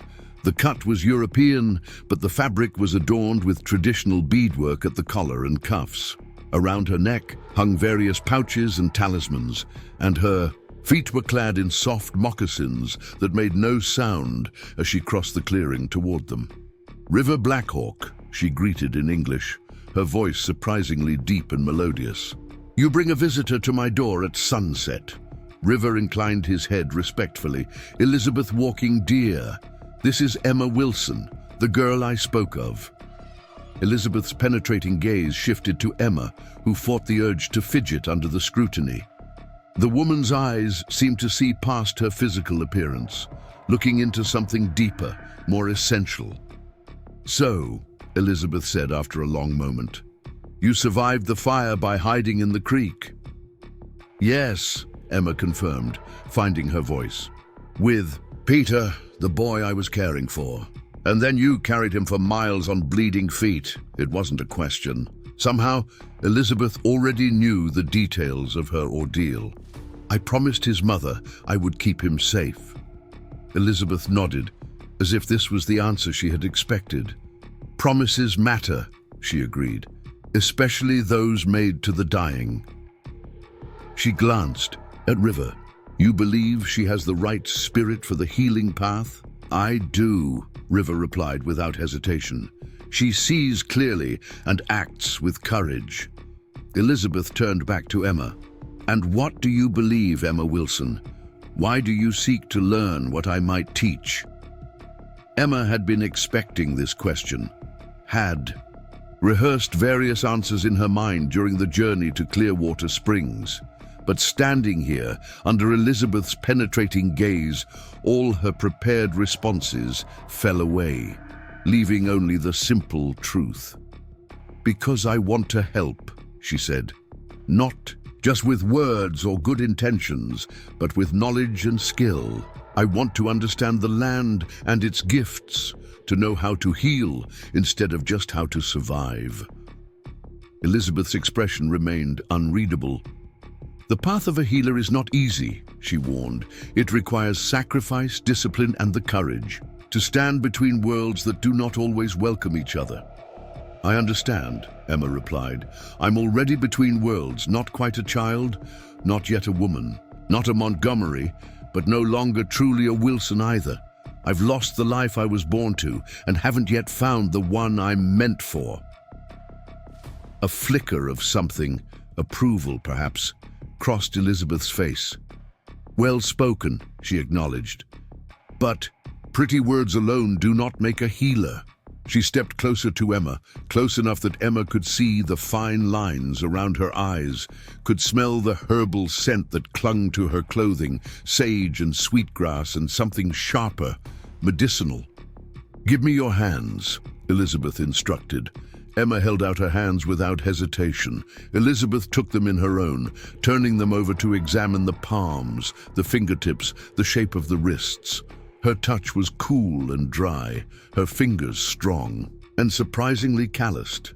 You've worked hard, she observed. Good. Healing is work, not magic. She released Emma's hands and stepped back. And your feet? They've healed well? Yes, Emma confirmed. River, Mr. Blackhawk treated them with herbs that helped the pain and prevented infection. Elizabeth glanced at River, one eyebrow raised. You remembered my teachings then? River nodded. Some lessons are not easily forgotten. An entire conversation seemed to pass between them in that brief exchange, but Emma couldn't decipher its meaning. There was history there, complex and perhaps painful, but now was not the time to inquire about it. Elizabeth returned her attention. To Emma. I will consider taking you as a student, she said finally. But first, you will stay 3 days in my home. You will observe, you will assist, you will speak only when spoken to, and you will do exactly as I instruct, without question. At the end of those 3 days, we will both decide if this path is truly for you. Relief and anxiety washed through Emma in equal measure. It wasn't an acceptance, not yet, but it was a chance. Thank you, she said sincerely. I won't disappoint you. Elizabeth's mouth curved in a small, wry smile. We shall see. She turned to River. You're welcome to stay the night, River Blackhawk. The hour grows late for returning to town. River shook his head. Thomas Garrett expects my report. I'll return to check on Emma in 3 days, if that's acceptable. Elizabeth nodded. As you wish. She gestured for Emma to follow her toward the cabin. Come, girl, the day's work isn't finished yet, and you might as well start now. Emma took a step forward, then hesitated, turning back to River. Thank you, she said softly, for everything. River regarded her steadily. Remember what I told you about the hawk, he said. See clearly, choose wisely, and know that strength comes in many forms. With that, he turned and disappeared back, down the path that had brought them to the clearing, his movements as silent as a shadow. He sees something in you, Elizabeth observed, watching Emma's face carefully. Something worth nurturing. Emma wasn't sure how to respond to that, so she simply adjusted her small bundle of possessions and followed Elizabeth toward the cabin. Whatever lay ahead, she would face it with the same determination that had carried her through the fire and its aftermath. The interior of Elizabeth's cabin was both foreign and familiar to Emma. The structure was similar to other frontier homes she had seen, a main room with a fireplace, rough-hewn furniture, a sleeping area partially screened by a curtain. But the similarities ended there. Every available surface was covered with items related to Elizabeth's work as a healer. Bundles of dried herbs hung from the rafters, filling the air with a complex aroma that was somehow both soothing and invigorating. Shelves lined the walls, holding countless jars, boxes, and pouches, each neatly labeled in a flowing script. A large table dominated the center of the room, its surface clean but stained from years of preparing medicines and tending to the ill or injured. You'll sleep there, Elizabeth said, pointing to a small pallet in the corner. Put your things in that trunk and then wash your hands at the basin thoroughly. Emma did as instructed, carefully stowing her few possessions in the small wooden trunk before approaching the basin of water near the fireplace. She washed her hands meticulously, aware of Elizabeth watching her every move with those keen, assessing eyes. "Good," Elizabeth said, when Emma had finished. "Now come help me prepare. For tomorrow, we have salves to make before we sleep." The next 3 hours were a whirlwind of activity as Elizabeth put Emma to work, grinding dried herbs with a mortar and pestle, straining tinctures, and mixing various concoctions under strict supervision. The older woman offered no praise, but her corrections were matter-of-fact rather than harsh, and she explained the purpose of each medicine as they worked. "This salve is for burns," she said, as Emma mixed beeswax with an infused oil that smelled strongly of comfrey and calendula. "The settlers call it all heal, and for once, they're not far wrong. It soothes pain and helps new skin grow." Emma worked diligently, absorbing Elizabeth's explanations and doing her best to follow the precise instructions. By the time they finished, her back ached from standing so long, and her hands were stained green from the herbs, but she felt a deep satisfaction in the work they had accomplished. "You'll do," Elizabeth said finally, surveying the neat row of salve pots cooling on the windowsill.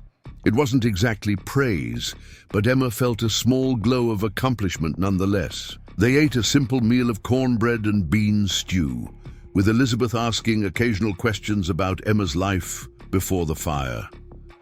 She seemed particularly interested in Emma's parents, what they had taught her, how they had lived, what values they had instilled. "Your father taught you to whittle," she noted when Emma mentioned the carved hawk, "to work with your hands and see the shape within the wood. That's good. It teaches patience and vision." "My mother taught me to read and write," Emma added, "and to cook and sew. She was educated before she married my father. She wanted me to be educated too." Elizabeth nodded thoughtfully. "Reading and writing are useful skills for a healer. There is much knowledge in books, though they are not the only source of wisdom." She studied Emma across the small table. "Tomorrow will be difficult. You should rest now." Emma took the dismissal for what it was and retreated to her pallet in the corner. Despite the day's emotional and physical demands, sleep did not come immediately. She lay awake, listening to the night sounds of the forest through the cabin's open window, watching the shadows cast by the dying fire dance across the ceiling. This place, so different from anywhere she had lived before, already felt somehow right. There was purpose here, and knowledge, and the chance to become something more than just a survivor. With that comforting thought, Emma finally drifted into sleep, the wooden hawk clutched in her hand like a talisman. Morning arrived with startling abruptness as Elizabeth shook her awake before dawn. "Up," the woman commanded. "We gather herbs while the dew is still on them, most potent then." Emma dressed quickly in the dim light, splashing cold water on her face from the basin before following Elizabeth out into the forest.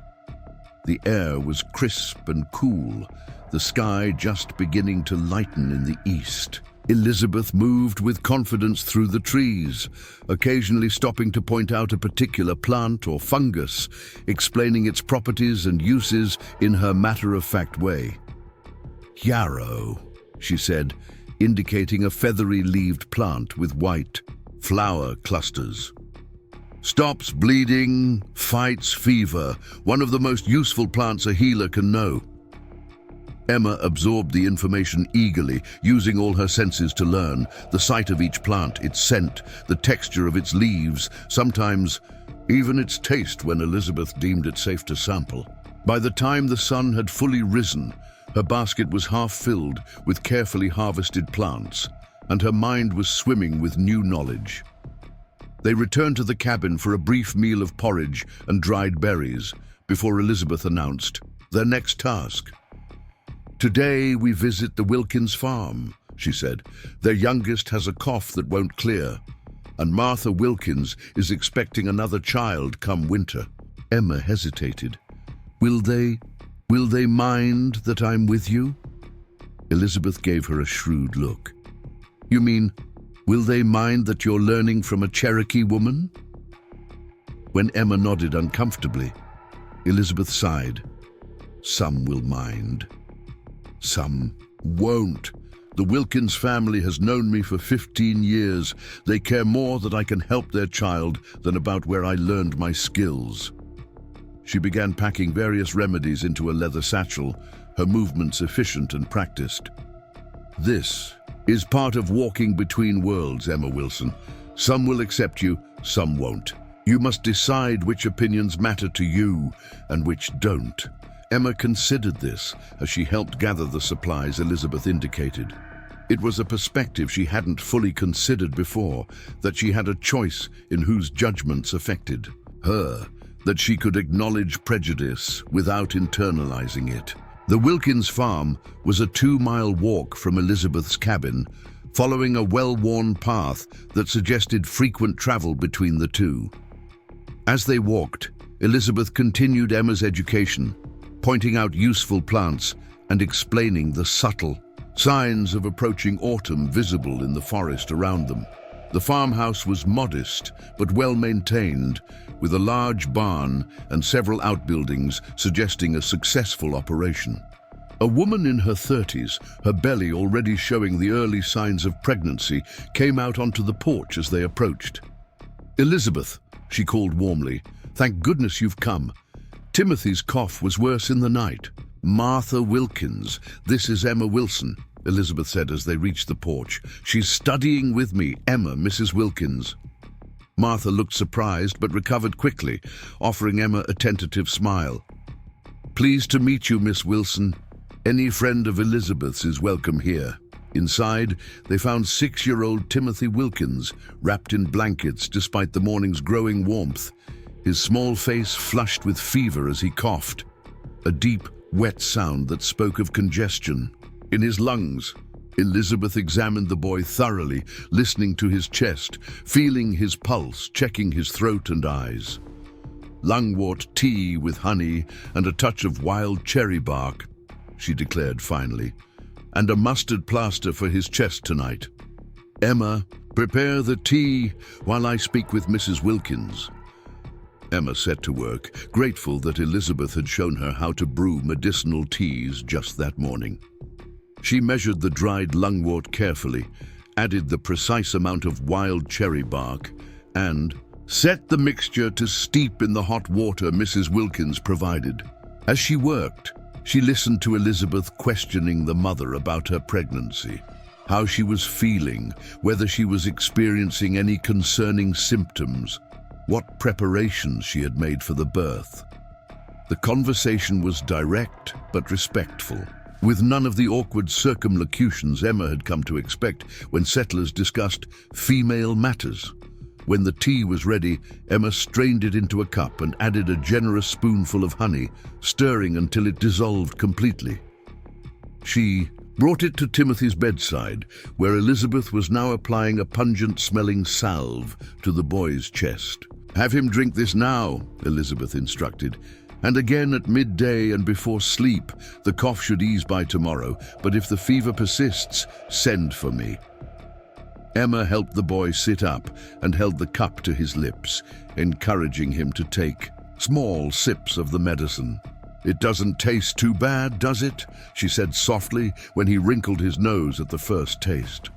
"The honey helps." Timothy eyed her suspiciously, but continued drinking, comforted by his mother's encouraging nods. When he had finished the tea, Emma helped him lie back down, adjusting his blankets to ensure he was comfortable. "You have a gentle touch," Martha observed as they prepared to leave, having spent over an hour tending to Timothy and discussing the upcoming birth. "Are you planning to become a midwife like Elizabeth?" Emma glanced at Elizabeth, uncertain how to answer. They hadn't discussed the specific direction her potential training might take. Emma is still learning what path she will follow, Elizabeth answered for her. But yes, midwifery may be part of her calling. She has the hands for it and the heart. The unexpected praise warmed Emma thoroughly. As they walked back through the Wilkins fields toward the forest path, she found the courage to ask, "Did you mean that, about me having the hands and heart for midwifery?" Elizabeth gave her an appraising look. "I never say things I don't mean, girl. Waste of breath." She adjusted her satchel on her shoulder. "You handled yourself well in there. Didn't flinch at the boy's illness or at talk of childbirth. That's rarer than you might think, especially among settler women." Emma considered this as they continued walking. "My mother helped deliver our neighbor's baby once, when the midwife couldn't come in time," she said after a moment. "She didn't hide it from me. She said bringing new life into the world was nothing to be ashamed of." Elizabeth nodded approvingly. "Your mother sounds like a sensible woman. You were fortunate to have her teaching, even for a short time." The rest of the day passed in a blur of activity. They visited 2 more homes, an elderly man with joint pain that Elizabeth treated with a willow bark tincture, and a young woman suffering from what Elizabeth diagnosed as melancholy of the spirit, prescribing a combination of herbal tea, daily walks in the sunshine, and regular visits from friends to combat her isolation. In each home, Emma was introduced as Elizabeth's student, and in each she was received with varying degrees of curiosity, surprise, and in one case barely disguised disapproval. Elizabeth ignored the latter entirely, focusing on her patient's needs without acknowledging the cold looks directed at her and Emma. By the time they returned to the cabin in the late afternoon, Emma was physically exhausted, but mentally exhilarated. She had seen firsthand how Elizabeth's work made a tangible difference in people's lives, how her knowledge and skills were valued even by those who might otherwise shun a Cherokee woman's company. "You have questions," Elizabeth observed as they prepared their evening meal together. "Ask them now while we work." Emma hesitated, then plunged ahead. "How did you learn all of this? Your healing knowledge, I mean." Elizabeth's hands continued their steady chopping of vegetables for the stew pot. "Some I learned from my grandmother, who was a healer among our people. Some I learned from a doctor's wife in Charleston, where I lived for a time when I was younger than you are now. Some I learned from books, from other healers I've met, from watching and listening and trying." She glanced at Emma. "That's how real learning happens, not all at once, not from a single source, but piece by piece, throughout a life." Emma nodded thoughtfully. "And the people here in Clearwater Springs, they accept you, even though you're Cherokee?" Elizabeth's mouth quirked in a wry smile. "They accept what I can do for them. That's not quite the same thing." She added the vegetables to the pot hanging over the fire. "Some truly respect me. Some merely tolerate me because I've saved their children's lives or brought their babies safely into the world.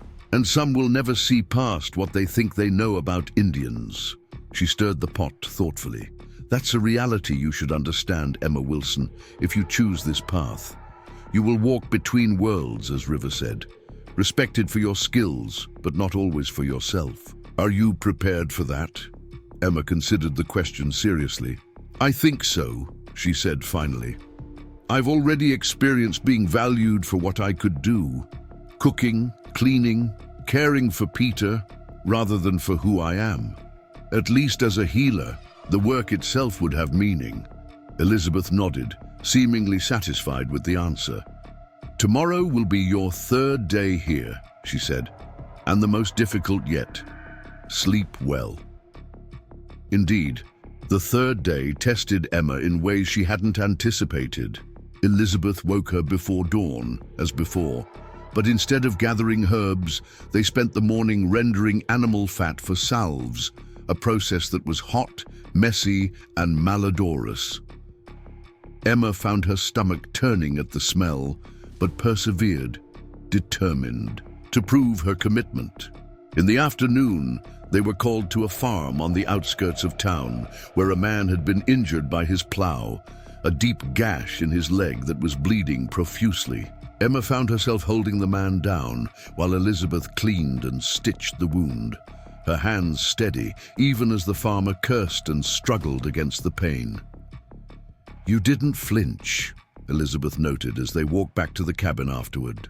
"Even when he screamed, even when the blood soaked through the cloths." "He needed help," Emma said simply. "Flinching wouldn't have helped him." Elizabeth nodded, a hint of approval in her usually impassive expression. "That's the first lesson of healing, Emma Wilson. The patient's needs come before your comfort, before your squeamishness, before even your own safety sometimes." They spent the evening processing the herbs they had gathered the previous day, with Elizabeth explaining the proper methods for drying, storing, and preparing each one. The work was detailed and precise, requiring full concentration even as Emma's arms ached from the day's labors. Finally, as the last of the herbs were hanging to dry and the cabin was filled with their mingled fragrances, Elizabeth sat down across from Emma at the small table. 3 days, she said. You've seen something of what this life entails. The good, helping those in need, using knowledge passed down through generations, and the difficult, the blood, the smells, the prejudice, the constant demands on your time and energy. She regarded Emma steadily. Now you must decide, is this truly the path you wish to follow? Will you commit to learning what I have to teach, knowing it will not be easy, knowing you will be neither fully of the settler world nor of mine? Emma didn't hesitate.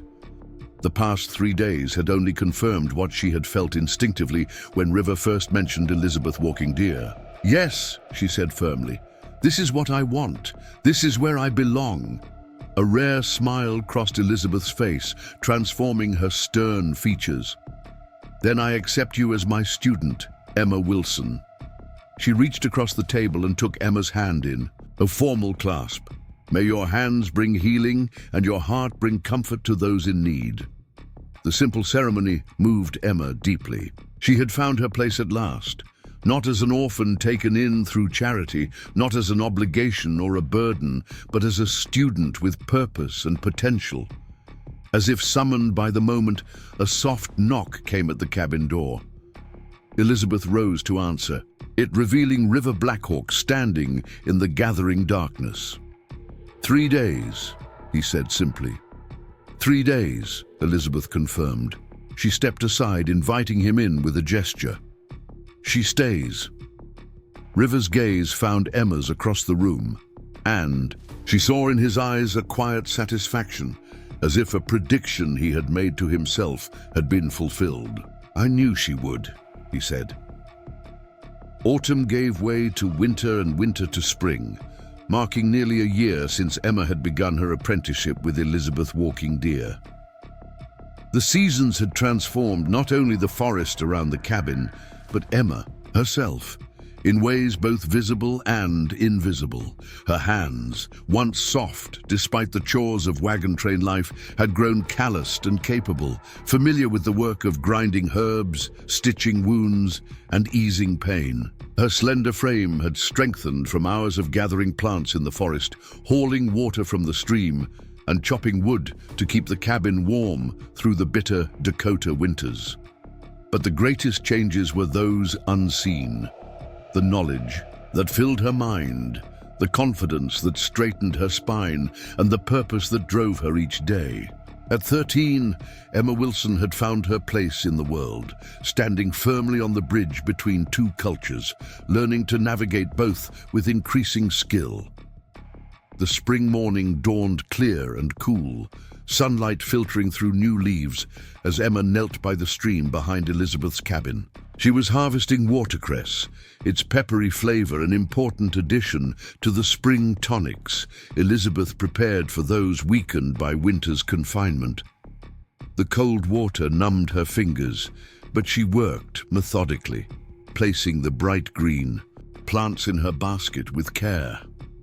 You're up early, River's voice came from the edge of the forest, startling her despite its soft tone. Emma straightened, pushing a strand of auburn hair from her face. "So are you," she replied, noting his travel-worn appearance. "Just returned from guiding?" River nodded, stepping into the clearing.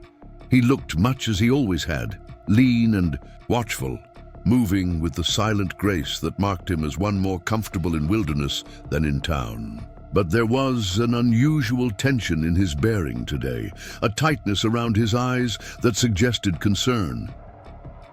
"Elizabeth's expecting you?" he asked, glancing toward the cabin. "Not until midday. She's attending Martha Wilkins. The baby came early." Emma lifted her basket and moved toward him. "What's wrong? You look troubled." River hesitated, then gestured toward a fallen log near the edge of the clearing. "Let's sit." Emma followed. Her curiosity mingled with apprehension. In the year she had known him, River had never been one for preambles or hesitation. If he felt the need for both now, the news must be significant. They sat side by side on the log, the morning sun warming their shoulders. River stared at the ground for a moment, then spoke without looking at her. "There's been an incident at Fort Maxwell. A young Cherokee man was accused of stealing from the trading post. He wasn't, but that didn't matter to some of the soldiers." Emma felt a chill. That had nothing to do with the morning air. What happened? "They beat him badly. He'll live, but others have been less fortunate." River's voice remained steady, but Emma could sense the controlled anger beneath his words. "The peace here has always been fragile, balanced on trust and mutual need. That balance is shifting." Emma absorbed this, understanding the implications for both River and Elizabeth, and now for herself as well. "Is that why you've returned early from your guiding?" River nodded. "To warn Elizabeth and you." He finally turned to look at her directly. "The treaty signed 3 years ago is being tested. Some settlers want more land, and some military men are eager to prove themselves in what they call Indian wars. There's talk of requiring all Cherokee to live on designated lands, away from settler towns." "But Elizabeth has been here for years," Emma protested. "The town needs her. She delivers their babies, heals their sick. Surely they wouldn't force her to leave." "Fear does strange things to people," River replied, his gaze drifting back to the cabin. "Even those who respect Elizabeth might choose safety over standing with her if tensions increase." The implications hung between them, unspoken but clear.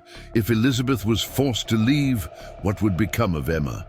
Would she go too, abandoning the life and position she had worked so hard to build? Or would she stay behind, severing her connection to the woman who had become more than just a teacher? "What will you do?" Emma asked quietly. River was silent for a long moment. "I have kin further west, beyond where most settlers have reached. If things worsen, I'll go there." He gave her a sidelong glance. "Elizabeth has family there too." Emma nodded, understanding what he wasn't saying directly, that when the time came, Elizabeth would likely leave Clearwater Springs, returning to live fully among her own people, rather than on the edges of settler society. "I should finish gathering the watercress," she said finally, rising from the log. "Elizabeth will need it for her spring medicines." River stood as well. "I'll speak with Elizabeth when she returns. For now, be cautious in town. Watch for changes in how people treat you." "I always do," Emma replied, more sharply than she intended. Living between worlds had taught her early to read the subtle shifts in people's attitudes, to sense when welcome cooled to tolerance or when tolerance hardened to rejection.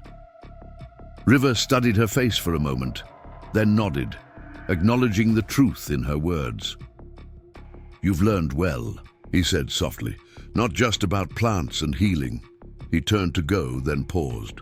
"The Montgomerys still ask about you when I'm in town, the boy especially." Emma felt a pang of guilt. She had visited the Montgomery farm regularly during her first months with Elizabeth, but as her training intensified and her responsibilities grew, those visits had become less frequent. "How is Peter?" "Growing tall, strong." River's expression softened slightly. "He carves birds now. Says you taught him." The image of Peter, whittling carefully as she had shown him, brought a smile to Emma's face. "I'll visit them soon," she promised, more to herself than to River. He nodded once more, then slipped back into the forest with his characteristic silence, leaving Emma alone with her thoughts and her basket of half-gathered watercress. She returned to her task, but her mind remained on River's warning as the cool water numbed her fingers once again. The careful balance she had struck over the past year suddenly seemed precarious, vulnerable to forces beyond her control. For the first time since arriving at Elizabeth's cabin, Emma felt the ground shifting beneath her feet. Elizabeth returned from Martha Wilkins's farm shortly after midday, looking tired but satisfied. "A healthy boy," she announced as she entered the cabin, setting down her birthing satchel. "Small, but with good lungs." Emma, who had been preparing dried herbs for storage, looked up with a smile. "That's wonderful news. Mother and child both well?" "Well enough." Elizabeth hung her shawl on a peg near the door, her movements betraying her exhaustion. "Martha lost more blood than I'd like, but the bleeding stopped before I left. Her sister will stay with her for a few weeks." She moved to the fireplace, where a pot of stew had been simmering, and inhaled appreciatively. "You've been busy." "Good." It was as close to praise as Elizabeth typically offered, but Emma had learned to recognize the genuine approval behind her spare words. "River was here this morning," Emma said as she continued her work with the herbs. "He had news from Fort Maxwell." Elizabeth's hands stilled momentarily, then resumed pouring a cup of the stew. "What news?" Emma relayed what River had told her about the beaten Cherokee man and the increasing tensions. As she spoke, Elizabeth's face grew more grave, the lines around her mouth deepening. "So it begins again," she murmured when Emma had finished. "The cycle repeats." There was a weariness in her voice that went beyond physical exhaustion, a bone-deep tiredness that spoke of having witnessed such cycles before. Emma wanted to ask what she meant, what previous experiences had taught her to expect, but she held her questions as Elizabeth ate in thoughtful silence. Finally, Elizabeth set aside her empty bowl and fixed Emma with her penetrating gaze. "What are you thinking, girl?" The directness of the question caught Emma off guard. "I'm thinking that people's memories are short," she replied after a moment. "That they forget who has helped them when fear takes hold." Elizabeth nodded slowly. "True enough, and what else?" Emma hesitated, then voiced the question that troubled her most. "If you had to leave Clearwater Springs, would you take me with you?" A flicker of surprise crossed Elizabeth's normally impassive features, quickly replaced by consideration. "Would you want to come, to live among the Cherokee, far from settler society? I want to continue learning from you," Emma said firmly, "wherever that might be." Elizabeth studied her for a long moment, then sighed. "It's not that simple, Emma. Wilson, you're still legally a minor, with no parent or guardian to speak for you. The Montgomerys have a claim on you through their care after your parents' deaths. The town council might have opinions as well." She rose and moved to the window, looking out at the forest beyond.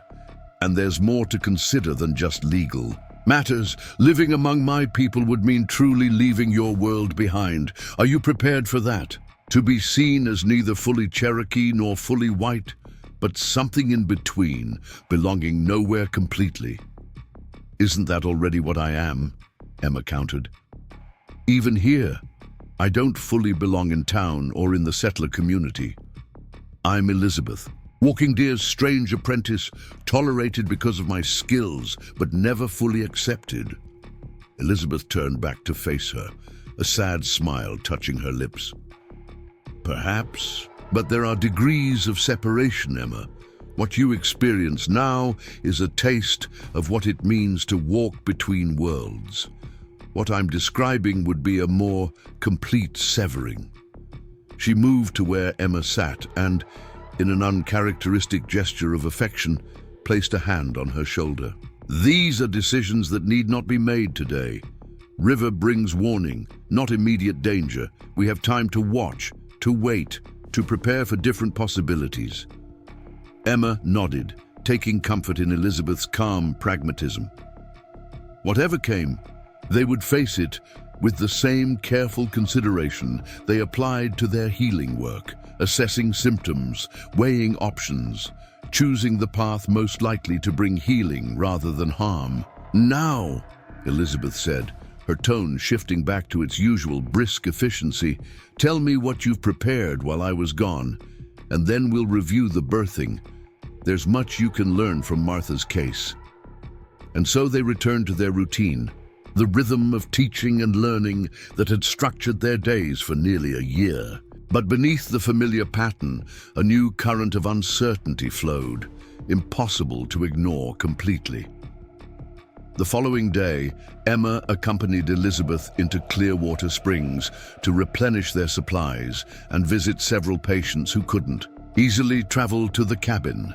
The town had grown in the months since Emma's arrival, with new buildings along the main street and more settlers arriving each week. The promised railroad had reached the outskirts of town during the winter, bringing increased commerce and prosperity. As they walked through the busy streets, Emma found herself watching the townspeople more carefully than usual, alert for any signs of the changing attitudes River had warned about.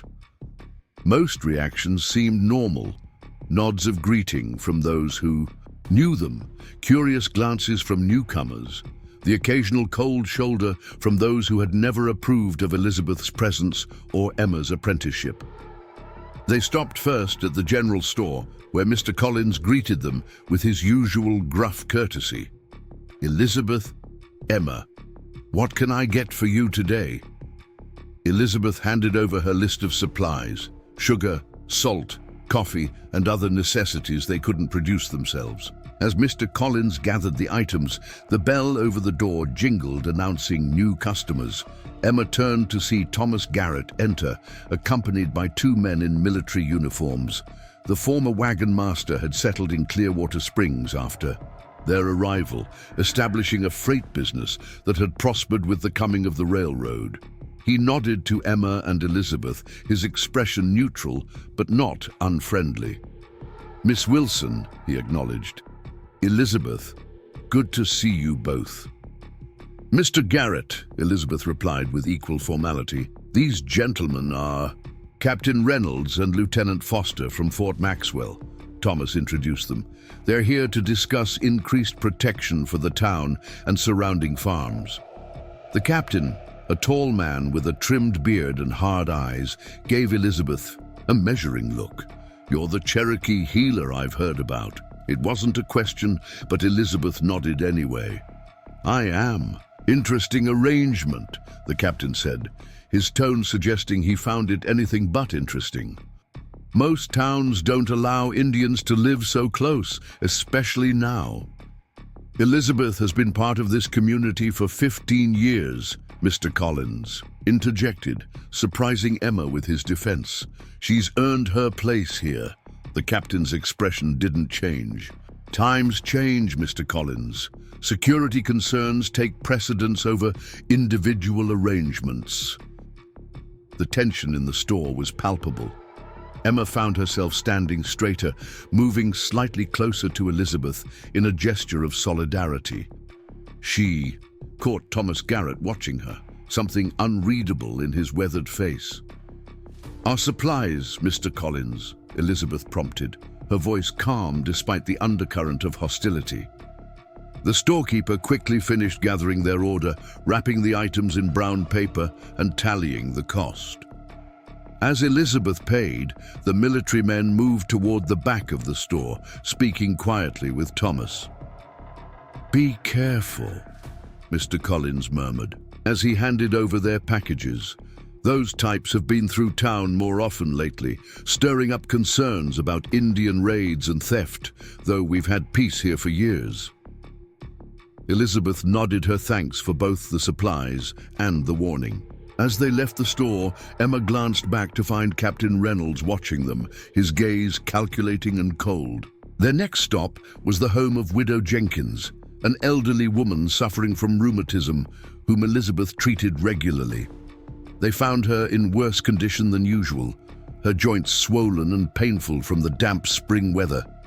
"It's these old bones," she complained as Elizabeth examined her hands. "They know when rain's coming better than any weather vane." Elizabeth prepared a willow bark tincture, instructing Emma to massage a special salve into the woman's knees and hands. As they worked, Widow Jenkins chatted continuously, sharing the latest town gossip. "Did you hear about the trouble at Fort Maxwell?" she asked, wincing slightly as Emma worked on a particularly painful joint. "Some Indian boy caught stealing, they say, though Martha Wilkins's husband says the boy was just standing there when they grabbed him." "People often see what they expect to see," Elizabeth remarked neutrally, "rather than what's actually before them." "True enough," the widow agreed. "Speaking of which, there's talk about those officers visiting town today. Some say they're here to warn us about Indian unrest, maybe even move some of us to the fort for safety." She fixed Elizabeth with a shrewd look. "Sounds like nonsense to me. We've had no trouble with the Cherokee here, not in all my years." "Fear is a powerful motivator," Elizabeth replied, "and a useful tool for those with certain ambitions." Widow Jenkins nodded sagely. "You watch yourselves," she advised. "Not everyone in town has my good sense, you know. Some might be swayed by men in uniform, speaking of danger." Their final visit was to the Montgomery farm, located a mile outside town. Emma had been both anticipating and dreading this stop. It had been nearly 2 months since her last visit, and she felt the weight of that neglect now as they approached the neat farmhouse and well-tended fields. Sarah Montgomery spotted them first, looking up from the garden she was tending. Now, 15, she had grown into a poised young woman, her mother's features softening in her face. "Emma," she called, setting aside her tools and hurrying to meet them. "And Miss Walking Deer. What a surprise." Her genuine pleasure at seeing them eased some of Emma's guilt. "Hello, Sarah. Your garden looks wonderful." "Uncle David says I have a gift for growing things," Sarah replied with a touch of pride. "Come inside. Peter will be so excited to see you." The farmhouse was warm and inviting, filled with delicious smells from the kitchen, where Peter and James were apparently attempting to bake bread, judging by the flour dusting their clothes and hair.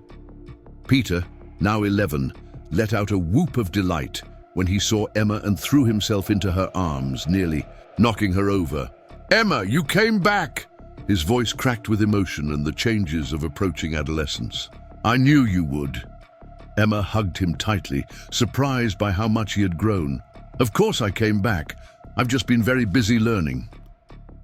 James, who had matured into a serious young man of 17, greeted them more formally but with evident pleasure. "Uncle David's in town, but he'll be sorry he missed you. Will you stay for dinner?"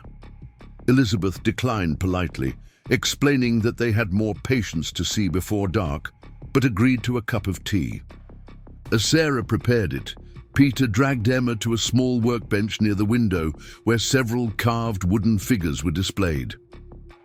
"Look what I made," he said proudly, picking up a fairly detailed carving of a hawk in flight, remarkably similar to the one River had completed for Emma. "I've been practicing every day, just like you showed me." Emma examined the carving with genuine admiration. "This is excellent work, Peter. You've learned well." "I want to make one for everyone in Clearwater Springs," he announced. "Even the new people from the railroad and the soldiers from the fort." Emma exchanged a glance with Elizabeth, who had been discussing crop prospects with James. "Soldiers?" she asked carefully. Have there been many visiting?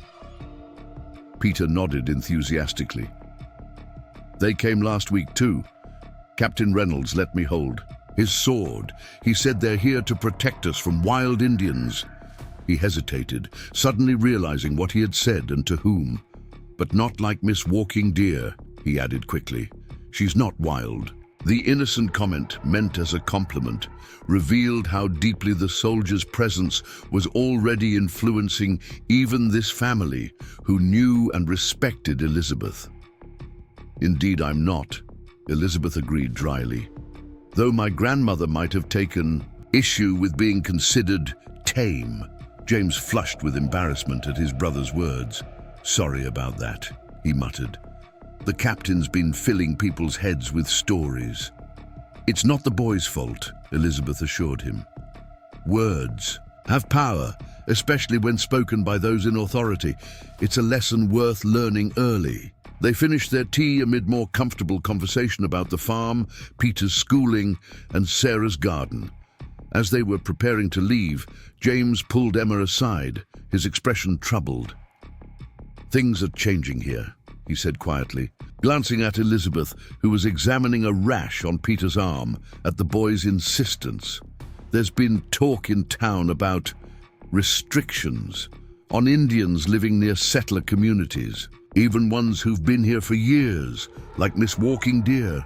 Emma nodded, not surprised after what they had witnessed in town. We've heard similar rumors. James hesitated, then continued in a lower voice. If things get difficult, remember that you always have a place here. Uncle David says so too. Your family, Emma, whatever path you choose to follow. The offer touched her deeply, as it had when first extended nearly a year ago. Thank you, she said sincerely. That means more than I can say. As they walked back toward Elizabeth's cabin in the fading afternoon light, Emma found herself lost in thought, weighing the tensions they had observed against the connections she had formed in this community, with the Montgomerys, with Patience, who trusted them, even with gruff Mr. Collins, who had defended Elizabeth in the store. You're quiet, Elizabeth observed as they passed through the first stands of trees that marked the boundary of the forest. I'm thinking about belonging, Emma replied honestly, about what it means to have a place in the world.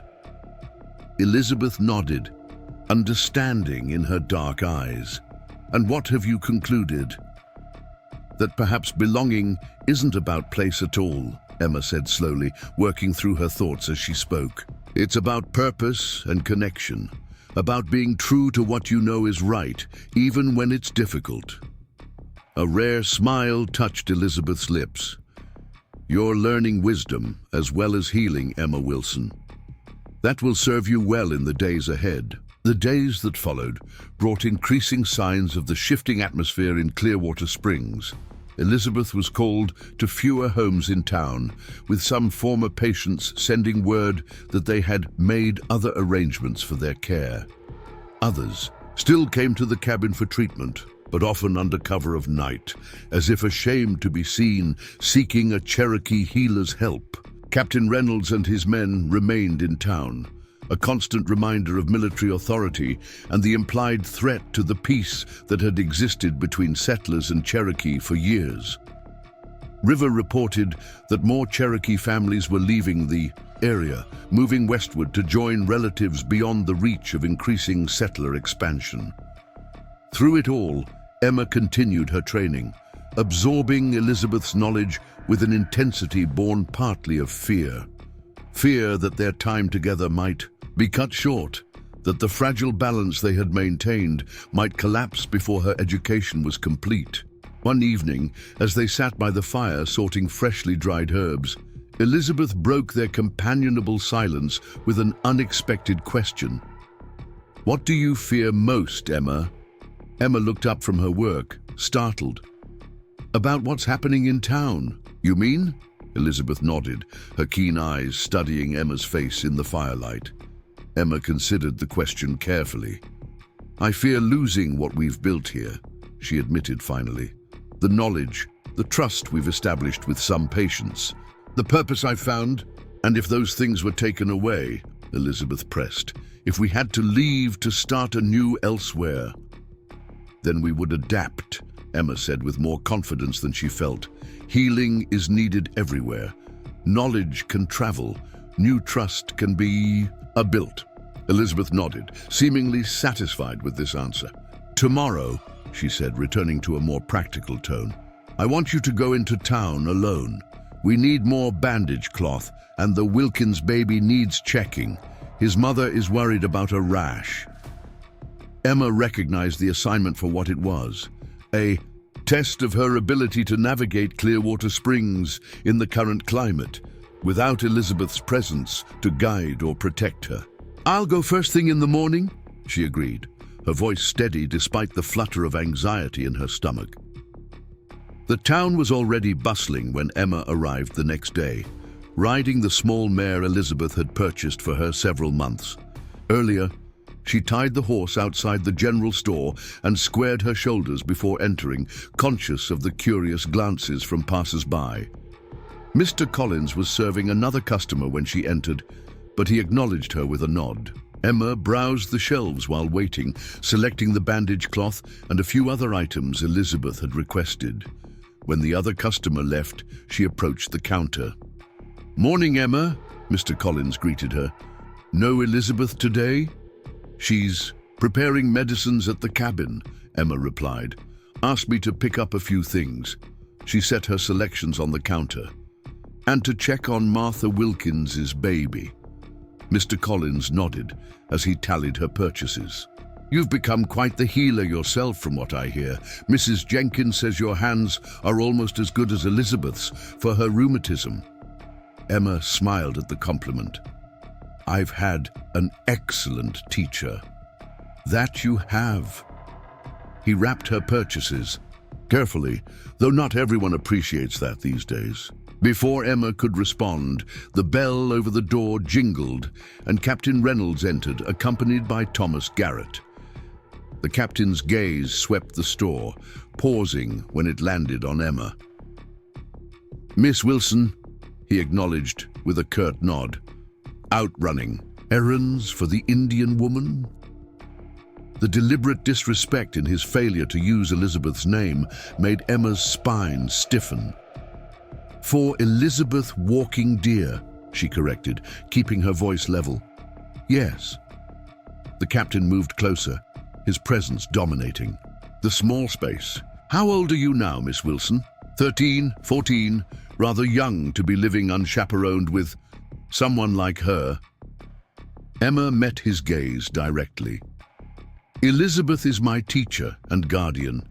There's nothing improper about our arrangement."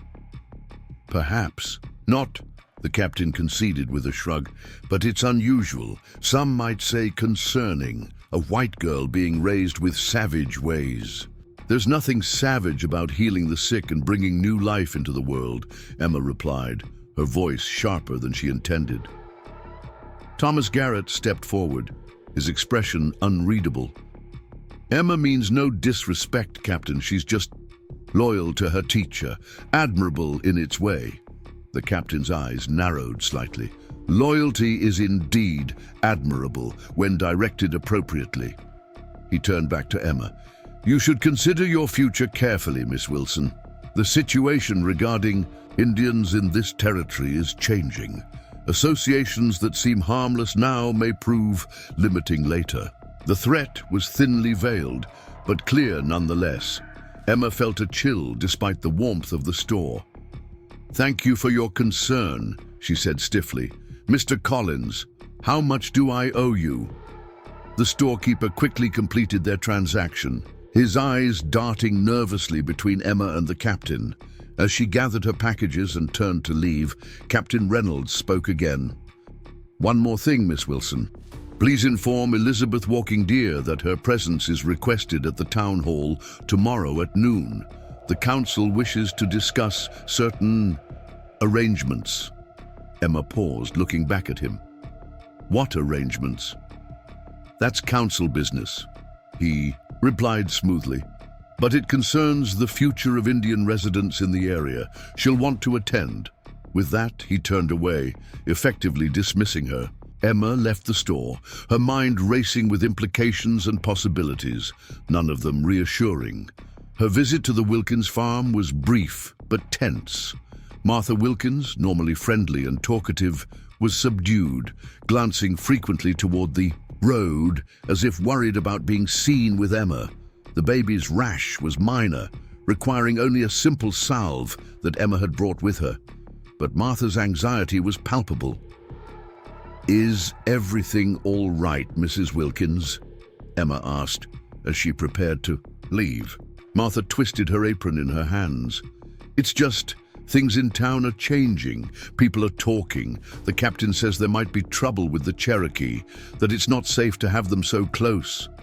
Elizabeth has lived peacefully near Clearwater Springs for 15 years, Emma pointed out gently.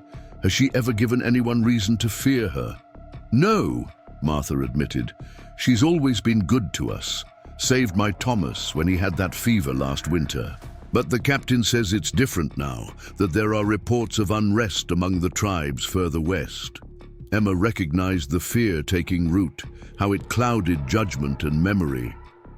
Just remember, who has actually helped you, she said quietly. Who was here when your son was born early, when your husband was ill, when you needed healing rather than fear? Martha nodded, but Emma could see the uncertainty in her eyes. She left the farm with a heavy heart, understanding now why Elizabeth had sent her into town alone. Some lessons couldn't be taught with words. They had to be experienced firsthand. When she returned to the cabin, Elizabeth was in the garden, harvesting early spring greens. Emma tethered her horse and joined her teacher, kneeling in the soft earth beside her.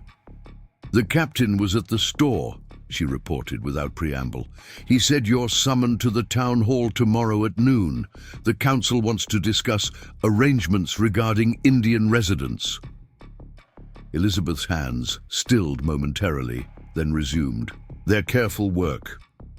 As expected, she said calmly. The signs have been clear enough. What will you do? Emma asked. Go, of course. Elizabeth placed a handful of tender greens in her basket.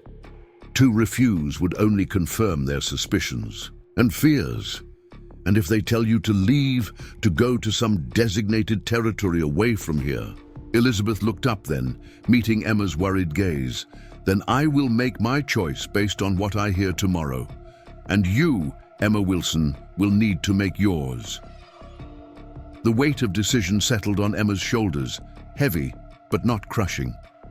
After nearly a year of learning from Elizabeth, she had developed strength enough to bear it. I already have, she said quietly. My place is with my teacher, wherever that might be. Elizabeth studied her face for a long moment, then nodded, a glimmer of pride in her dark eyes. We shall see what tomorrow brings, she said simply, returning to her harvesting. For now, there is work to be done. Life continues, regardless of councils and captains. That evening, as darkness settled over the forest, they received an unexpected visitor. River Blackhawk appeared at the cabin door just as they were finishing their supper, his expression grave.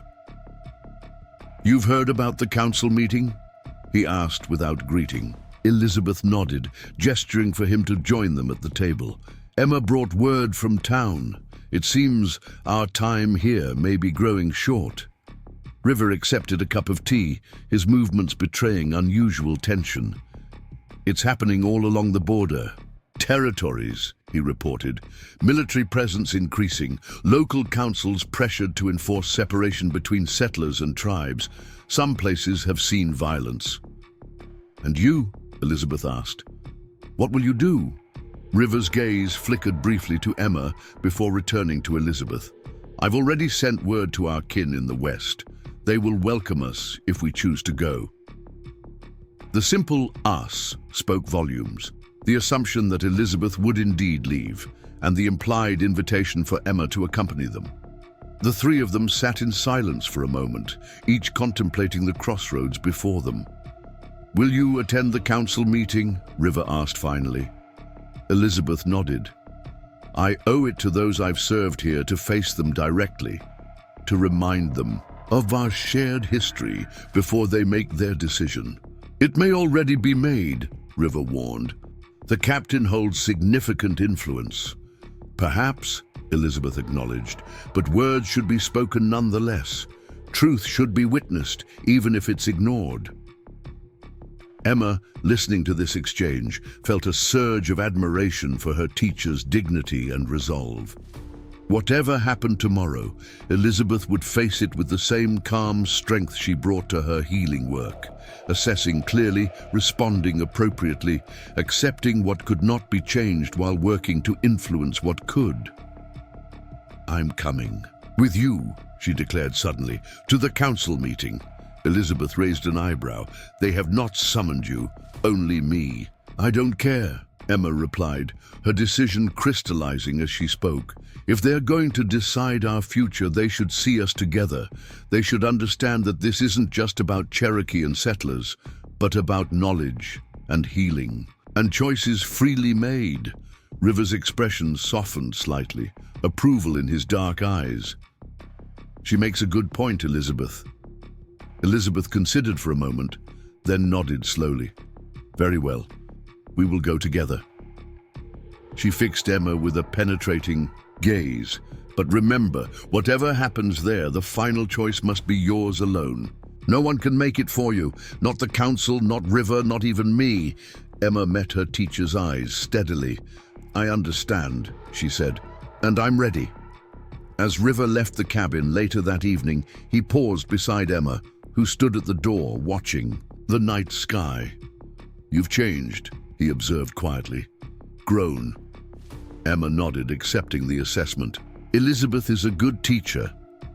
"Not just in healing," River noted, "in strength, in knowing your own mind. In walking between worlds," Emma added. "As you said, I would need to learn." River glanced back at the cabin, where Elizabeth was preparing medicines for the next day's patients, regardless of what the council might decide. "Sometimes," he said softly, "we discover that the path between worlds can become a path entirely its own." With that enigmatic statement, he melted into the darkness, leaving Emma to ponder his words and prepare herself for whatever the morning would bring. The town hall stood at the center of Clearwater Springs, its wooden frame weathered by seasons, but still imposing in its purpose. As Emma and Elizabeth approached, they could see townspeople already gathering, their faces solemn and expectant. Captain Reynolds stood on the steps with several of his men, conferring with members of the town council. Emma felt a flutter of nervousness, but kept her head high, walking steadily beside her teacher. They made an unusual pair. The Cherokee, healer in her dignified, practical dress with traditional beadwork at the collar, and the auburn-haired girl just entering womanhood, wearing the simple clothes of an apprentice healer, but carrying herself with surprising maturity. A hush fell over the crowd as they approached. Emma spotted familiar faces. The Montgomerys standing together near the back, Mr. Collins from the general store, Martha Wilkins clutching her baby to her chest, Widow Jenkins leaning on her cane. Some nodded in greeting, others averted their eyes, and a few stared with open hostility. Thomas Garrett stepped forward as they reached the steps. "Elizabeth," he acknowledged with a respectful nod. "Emma, the council is ready to begin." Inside, the hall had been arranged with the council members seated at a long table at the front, with Captain Reynolds positioned prominently beside them. Chairs faced the table in rows, most already filled with townspeople. A single chair stood, alone before the council table, clearly meant for Elizabeth. Without hesitation, Elizabeth moved to stand beside it, Emma at her side.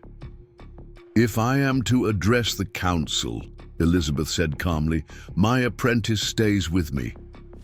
There was a murmur of disapproval from some council members, but Mayor Wilson, no, relation to Emma, nodded reluctantly. Someone bring another chair for the girl.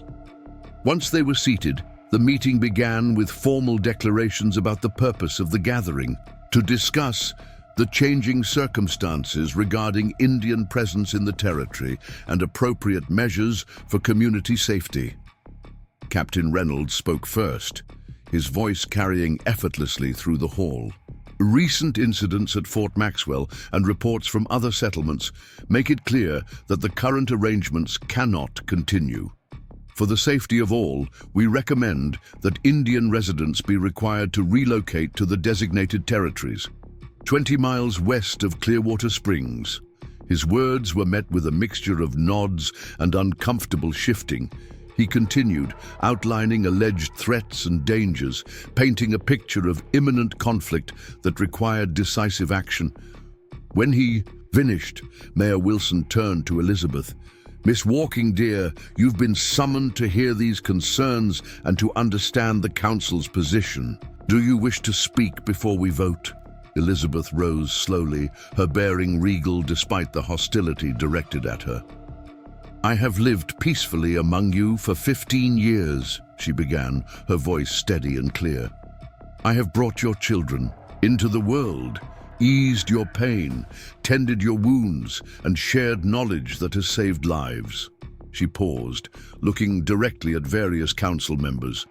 "In that time, have I ever given anyone reason to fear me? Has my presence threatened anyone's safety? Or has it instead provided healing when it was most needed?" Emma watched the faces of the townspeople, seeing conflict and uncertainty in many expressions.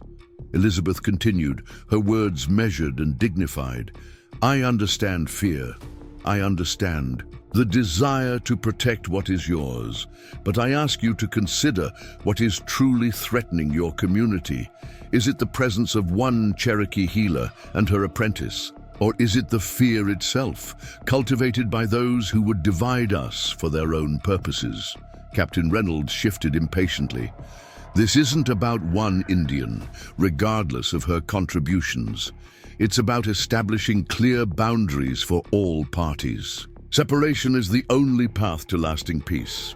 "Separation," Elizabeth repeated thoughtfully, "an interesting word. When I treat the sick, I don't separate the arm from the body to heal it. I recognize that all parts must work together for health to prevail." Her analogy struck a chord with some in the audience. Martha Wilkins spoke up unexpectedly from her seat. "Elizabeth saved my baby when he came early, and my husband last winter. We wouldn't have survived without her knowledge." "And my rheumatism," added Widow Jenkins loudly. "No one else could ease it like she does." Others began to voice similar testimonials, creating a growing current of support that clearly surprised Captain Reynolds and some council members. But the captain was undeterred. "Sentiment doesn't change the facts," he insisted. "The territory governor has authorized these measures for safety. The council must comply." Mayor Wilson looked troubled. "Perhaps we could make an exception in Elizabeth's case, given her long service to our community." The debate continued, opinions flying back and forth. Emma sat silently beside Elizabeth, observing the divided community, understanding that whatever decision was reached would change life in Clearwater Springs irrevocably. Finally, Emma could remain silent no longer. She stood, drawing surprised looks from the council members. "I came to Clearwater Springs as an orphan," she began, her clear voice carrying through the now hushed hall. "I survived a wagon fire by hiding in a creek with a little boy I'd promised to protect. When River Blackhawk found us, we were half-starved and injured." She paused, making eye contact with various townspeople who knew her story. "In this town, I found not just survival, but purpose. With Elizabeth Walking Deer, I discovered what it means to heal, to serve, to stand between worlds and build bridges rather than walls." Emma turned to face Captain Reynolds directly. "You speak of separation as necessary for safety, but I have lived on both sides of that separation. I've seen that knowledge, compassion, and courage exist in both worlds. And I've learned that the strongest healing comes from bringing these worlds together, not forcing them apart." A murmur rippled through the crowd. Emma continued, her voice growing stronger. "If you force Elizabeth to leave, you lose not just a skilled healer, but a living example of what is possible when fear doesn't dictate our choices. And you'll force me to choose as well, between the community that took me in and the teacher who showed me my true path." David Montgomery stood from his place at the back. "The girl speaks sense. Elizabeth has proven herself a friend to this town many times over. I say she stays, regardless of what's happening elsewhere." His declaration opened a floodgate of similar sentiments from others who had benefited from Elizabeth's care. The council members exchanged glances, clearly torn between the captain's directives and the community's wishes. Mayor Wilson raised his hands for silence. "It seems our town is divided on this matter. Perhaps we should—" He was interrupted by the sudden opening of the hall doors. River Blackhawk entered, moving with his characteristic quiet dignity to stand beside Emma and Elizabeth. "The choice need not be forced today," he said, addressing the council. "I bring news from Fort Maxwell. The young Cherokee man who was beaten has recovered and identified his attackers, soldiers acting without orders, now under arrest for their actions." He turned to Captain Reynolds. "Your commanding officer sends word that while vigilance is advised, there is no immediate threat requiring the removal of peaceful Cherokee residents from established homes." The captain's face darkened with barely suppressed anger, but he could not contest the message from his superior. After a moment of stunned silence, Mayor Wilson cleared his throat. "Given this new information, I propose we table this discussion. Elizabeth Walking Deer may remain in Clearwater Springs, with the understanding that the situation will be reassessed if circumstances change." The vote was not unanimous, but the majority of council members agreed, clearly relieved to postpone such a difficult decision. As the meeting dispersed, Emma felt a complex mixture of emotions: relief that Elizabeth would not be forced to leave immediately, concern about the underlying tensions that remained unresolved, and pride in having found her voice when it mattered most. Outside the hall, the three of them stood together in the spring sunshine. "That was well done," Elizabeth said quietly. "Both of you." River nodded, his expression unreadable. "It's a reprieve, not a resolution. The patterns continue, just delayed." "Then we use the time wisely," Emma said firmly. "We continue healing, teaching, building understanding, one patient, one day at a time." Elizabeth's rare smile appeared, transforming her stern features. "You have learned the most important lesson of all, Emma Wilson. True healing is never completed in a single treatment. It requires patience, persistence, and hope." As they walked away from the town hall, Emma realized that she had indeed found her place in the world, not in a specific location, but in the challenging, vital space between divided communities.